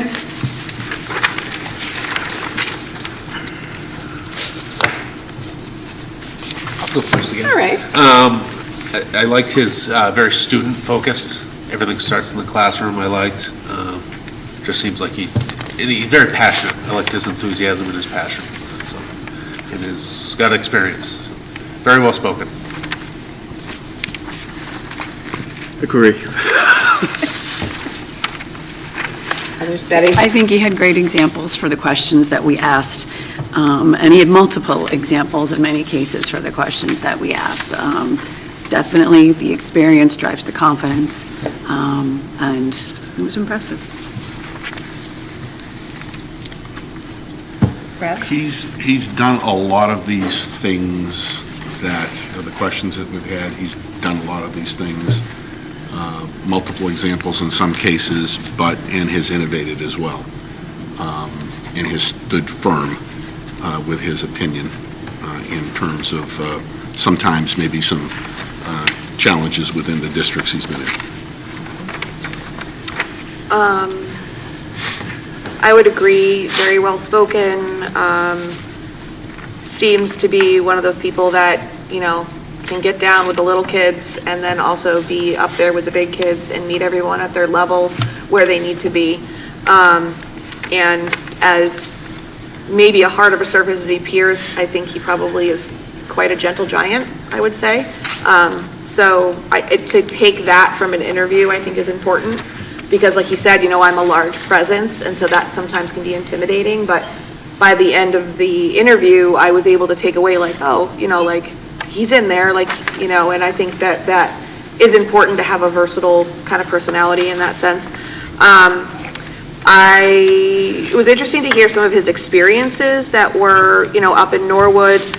He's definitely had some, and I know Dr. Carpenter has as well, had some very unique experiences given the climate in which they live there.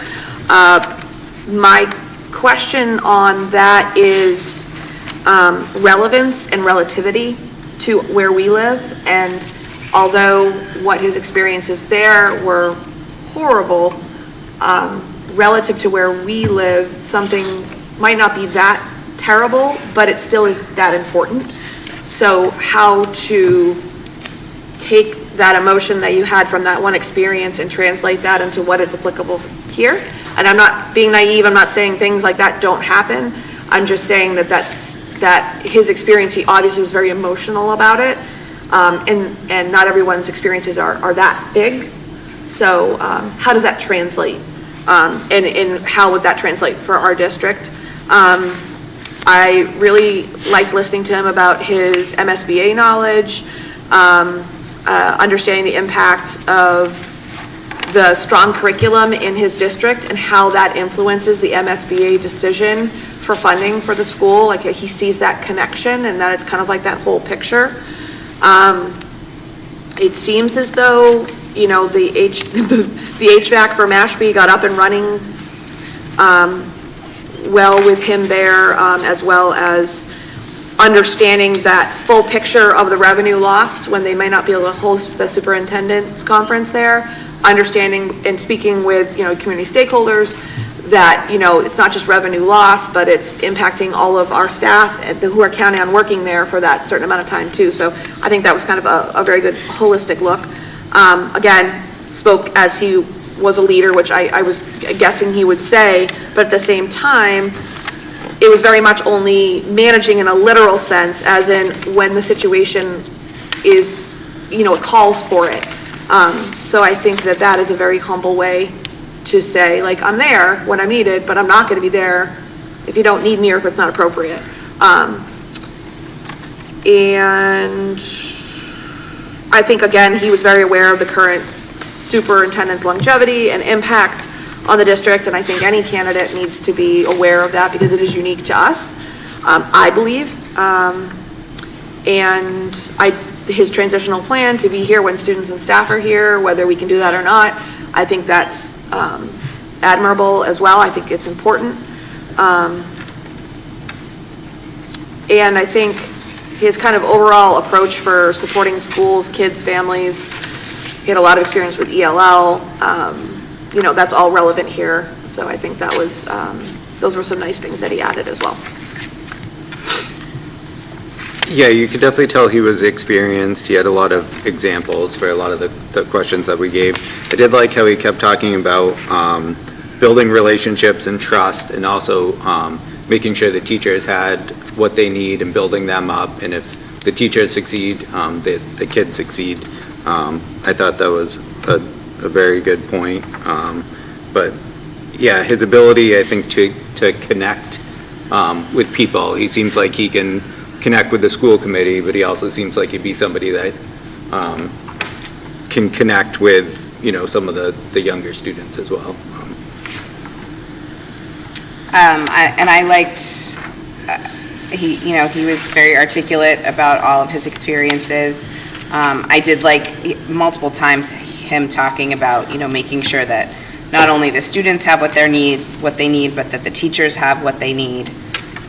His experience in, with the building projects that he's been through, obviously that would be beneficial to us as we walk into multiple building projects in the next couple of years. And it was clear that he loves this work. He loves to be around children. He loves to support education. So that was nice to hear. So I don't know that we necessarily have to talk about our number one choice. You do not.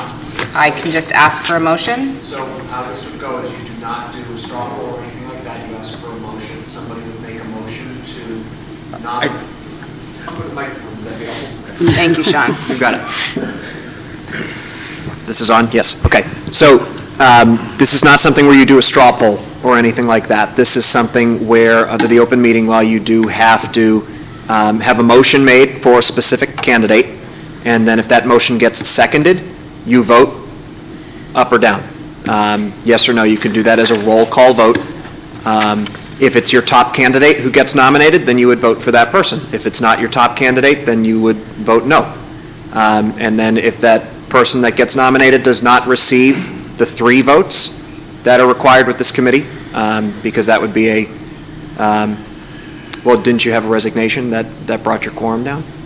Mm-hmm. Okay, so you have 7. You have 7, So correct? we need a majority. Well, don't you follow your, no, you don't. Okay, so you need 4. Interesting, okay. So you checked the charter on that? Excellent, okay. So you need 4 votes. Thank you for doing that. I'm not surprised that you did. You need 4 votes then, and whoever gets 4 votes or more is your next superintendent. The motion would be contingent to appoint so-and-so as the next superintendent of schools, contingent upon successful contract negotiations.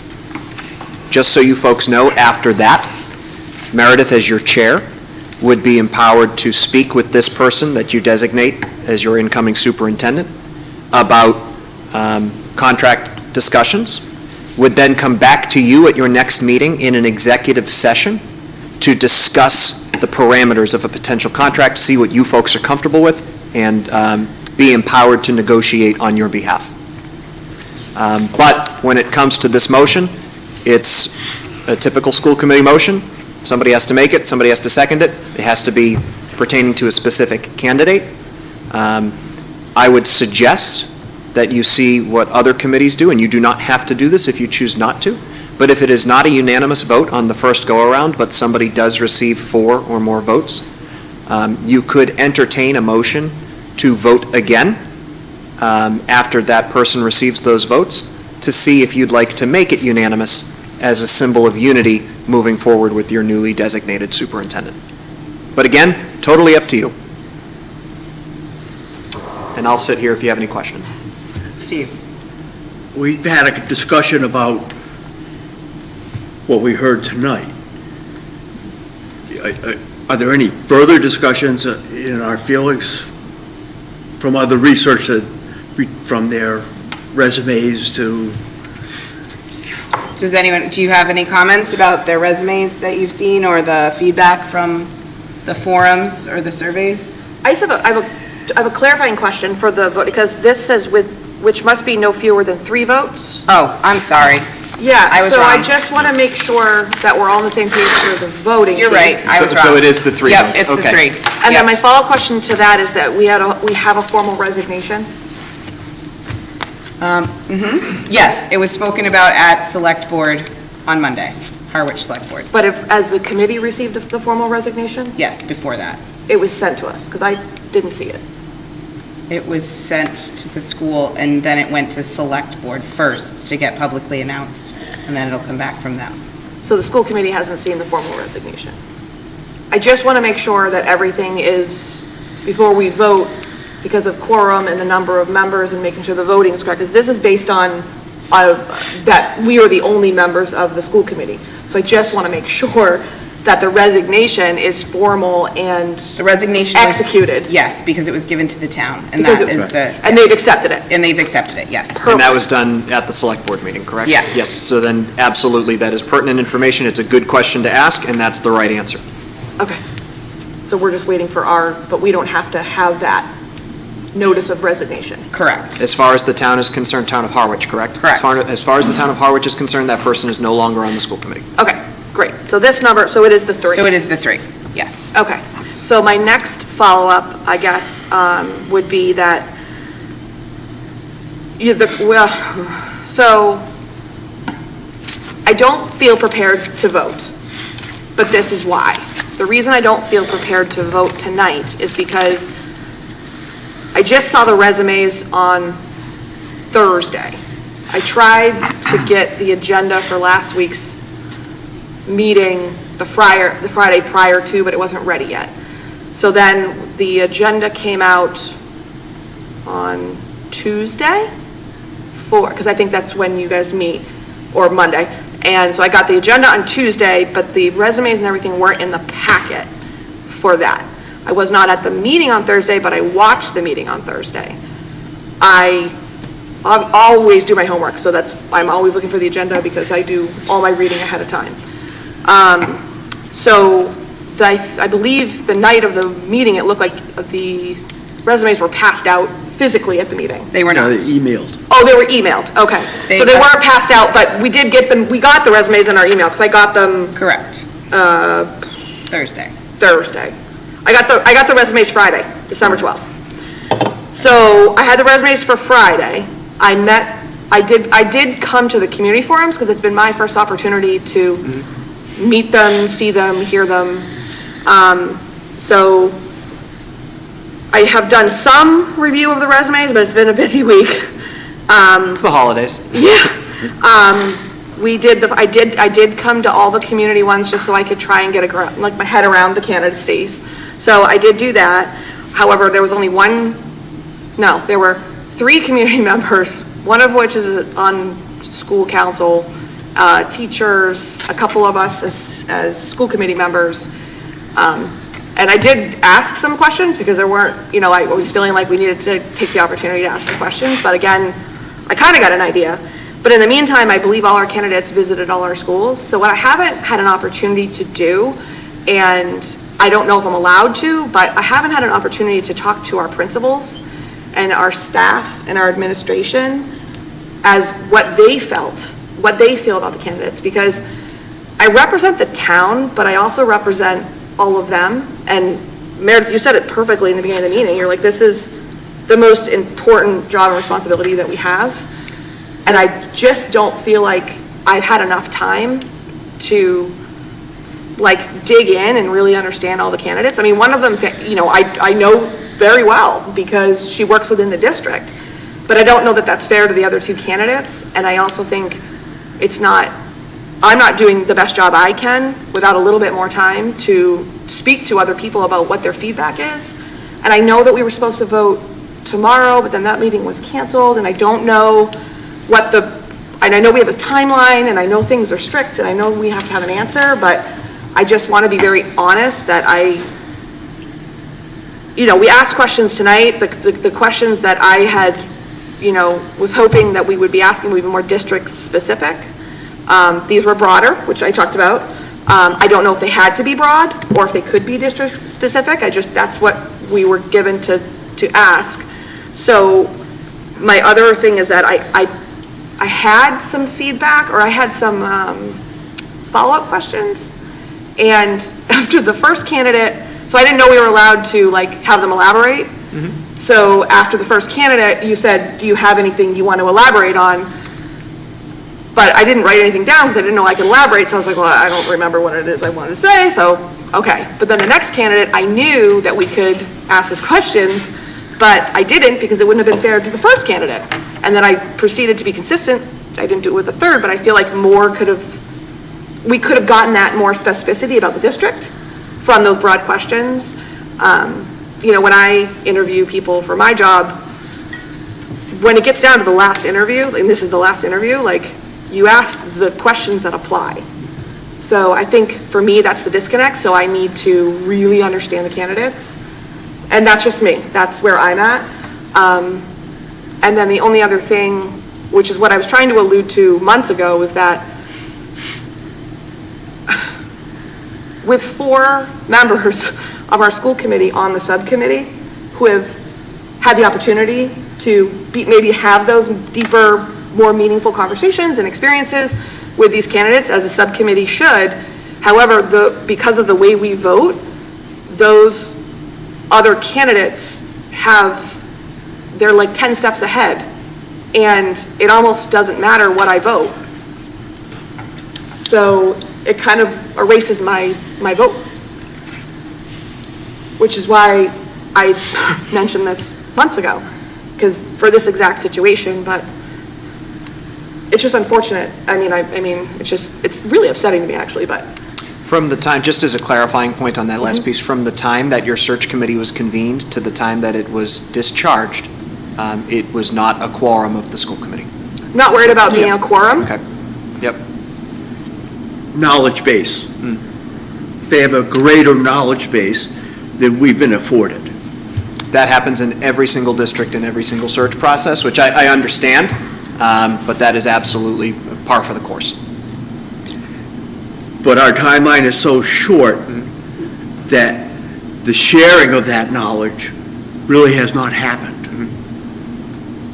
So the sharing of that knowledge should be here in open meeting. That is not a conversation that's appropriate to happen outside of a publicly posted meeting. Yep. Correct. Yep. They're correct. But you're having us move to nominate a candidate without having the conversation.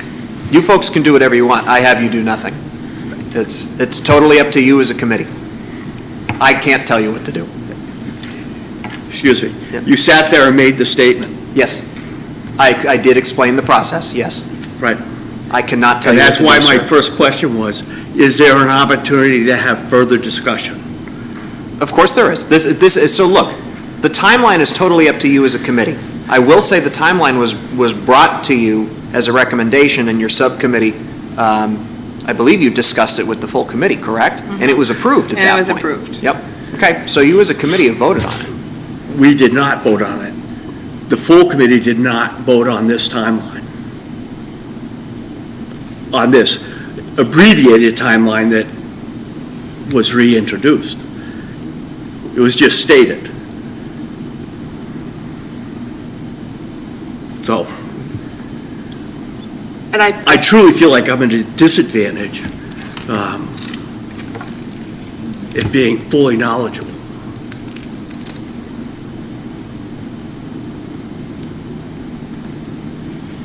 So, How do others feel?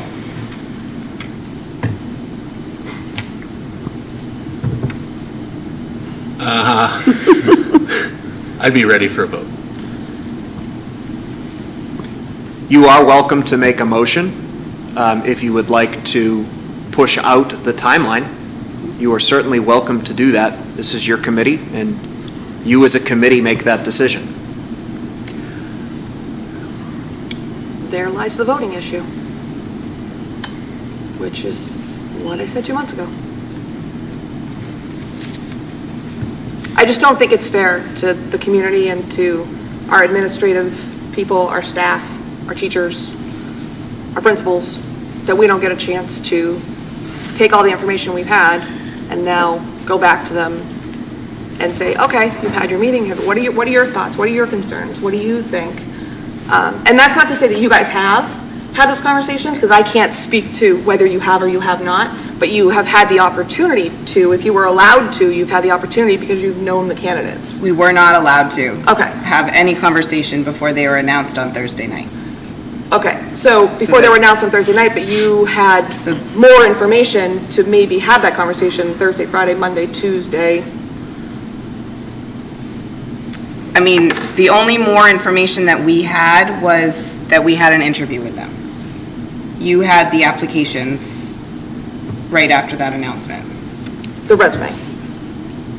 Their full application. Right, You had. on Friday. Yes. Yeah, we have not spoken with anybody at all through the process other than in the search committee. Other than that, we had no interaction with anybody else whatsoever. And I saw the results. I was not able to go to the community forums, unfortunately, but I read all of the reports, the summary, which Meredith distributed. But I have had no conversations with anybody else because we just wouldn't do that yet. And, again, until it was public the other night. So that. Again, the only. And all staff, all the community, students all had opportunities to come to our forums. Some of them had lunch with the candidates, and they all were able to give feedback on the feedback form that we all received. Right, but I haven't even had a chance to digest the feedback form because I've been at work. So, and to your point, Brad, exactly, like you haven't had an opportunity to talk to the principals and the staff and the administration about what they think, because you guys weren't allowed, is what you're saying, you weren't allowed to talk to them until those resumes went out on Friday morning. So, my point exactly, like. The applications were only shared amongst the committee because they're not public unless they're redacted. Correct. So they were only full applications to just the people sitting at this table. So no one else has seen those applications. I don't think it's a matter of seeing the applications. I think it's a matter of once these like community forums were, and they did the tours, then going back and having those kind of productive conversations and what the concerns are, more than just what's for whoever decided to scan the QR code and respond. Right. I think those are valuable considering it is such a large decision. I also think the subcommittee, you guys followed exactly like what you were being told to do by mask. And so I understand that. And I know we've had some back and forth about it, but this is a culmination of what I was trying to very politely allude to from the very beginning. Even if I were to make a motion that I'm not ready to vote, you, Brad, well, the four subcommittee meetings, let me say, presumably were prepared to come to vote tonight because you knew we were voting and you had all the information, you'd already interviewed them. I came tonight not prepared because this is the first time I've met them, technically, if I hadn't gone to the community forum. So, I mean, I can vote, but I don't know that it's a responsible decision for me to vote, having just met them this evening. pretending I wasn't even, I happened to go to the community forum, but I didn't have to go, but I did. And I kind of wore my taxpayer hat. So I just don't want this to come back and look like we didn't take the proper steps and all committee members got the appropriate and proper amount of information in as best time that you could, and then extend the time to... The only change in the timeline was that we're voting tonight instead of tomorrow, and the only thing on the agenda tomorrow would have been the vote. So, we're talking about a day. So the community forums were there for everyone to attend, for those that wanted to get to know the candidates, and you did attend them. The feedback forms were after the community forum, so I sent them out to you last night after the last one. Yeah, as soon as you could. As soon as I could. So, none of that has changed. You knew that the finalists were going to get announced last Thursday, and that's when we could release the applications to you. So I guess we didn't change anything except for the one day. So, except that I wouldn't have cared if my argument or my conversation would be the same whether the vote was today or tomorrow. It would have been the same. I had no choice on what the meeting alignment was. What it should do is should come to the committee, and then it should be at our next meeting when we vote. That's technically how we do everything. Now, there are exceptions to that, which sometimes we make those exceptions. This is a big decision. Is it one of those times that we can make that exception? Now, I know the holidays are coming, and that's, I think, one of the reasons why we had, I think, had to, I don't know why it was backed up to the day. only because we were deliberating anyway tonight, so. Right. But we do that at every meeting. We deliberate, we get a budget presentation, we have our discussion, we go home, we process, we come back. We talk it about again, and we vote. So, and again, my hands are tied. I can either abstain, I can vote no, but it won't matter because my vote won't carry, or I can just vote and be like, okay. But that's not doing a good job, in my opinion, for me. You guys have had a different opportunity. For me, I would like a chance to talk to my principals, to talk to administrative staff, to see what their feedback was after the visits, to process over the weekend, to read through the assessments, to reread through their resumes. One of the questions I asked at the community forum was one of his responses, one of the candidates' responses was tonight. I don't know that he would have ever even brought it up or said anything about it if I hadn't brought it up at the community forum. And I don't even know if there's validity to it, because he didn't even say any of those things when I brought it up at the community forum. So I really would like to dig into that a little bit.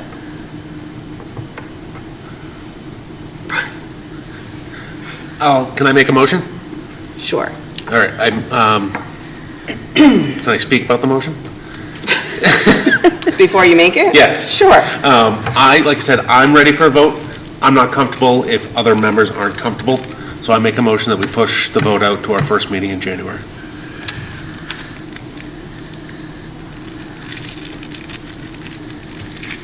What's today? A second? Oh, wait. That's our next meeting, right? Yeah. Yeah, to our next meeting.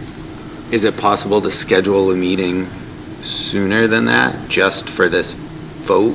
I guess my only... That's a Mary question. I guess my we only concern is, we know that there's a number of superintendent postings that Correct. have been going around the state of Massachusetts, so the longer we wait, we could potentially lose some of our candidates. Which would be, history has shown from what you've told us before, could very likely happen. Sure, I can Not tell saying you. it would happen, but that's I can tell you now. That's the key reason why we were trying to do this, as we know, before the holidays, because otherwise, then it's very possible that one or two of these candidates could be a moot point by that time. Yes, and so I can tell you now that that's exactly why, I remember this conversation, why you folks felt that timeline was what worked best for this committee back when we discussed it in September. These three candidates that you have as finalists are not public finalists anywhere else at the moment. there are other searches going on, and I don't have the knowledge or the liberty to tell you whether or not these folks are applying anywhere else. I can just tell you they're not finalists anywhere else right now, but that there's a critical shortage, I guess, in the state of people who are qualified enough to be superintendents, and you have 3 very qualified candidates who would be qualified candidates in other districts as well. I would say we're a very desirable district, and if that candidate's not there when we go to make the decision, then they weren't the right candidate for us. So if you're asking for a second, I would second Ryan's motion. So I'm wondering, today's Wednesday, if we post a meeting tomorrow, we could meet on Monday? Or is everyone available Monday evening to meet? I don't know, hang on. It would be brief. I can make it work. Or Tuesday. Or Tuesday. Monday works better for me. Monday works better. Jackie? Look, I gotta look.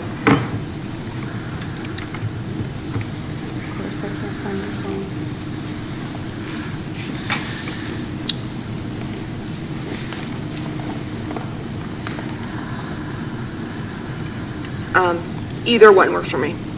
I would prefer the 23rd, gives me a little more time, but 22nd, if that's what works for everybody. Tuesday wouldn't work. Sounds right. And would really need everybody Yep. to we be need here. everybody. I can do the 22nd as long as we're doing it 5:30 or later. Okay. We want to have a 5:30 start on Monday? Yeah, that would be Come great. back? Okay. So can you amend your motion? Can you retract your I'll second? retract my second. Can you amend your motion? Amend my motion to put out our vote to Monday, the 22nd, 5:30. 5:30. Second. All in favor? Aye. Aye. Opposed? Abstain? Okay. We will have our vote on Monday, December 22nd at 5:30. I think you run zero risk of losing any candidates between now and then. As I said, they are not finalists anywhere else, so if that's what makes your committee comfortable, excellent. Okay. Thank you. So we will move our action item to Monday. We have had the presentation of warrants, so I just need a motion to adjourn. So moved. Second. All in favor? Aye. We adjourn at 9:06 PM. Have a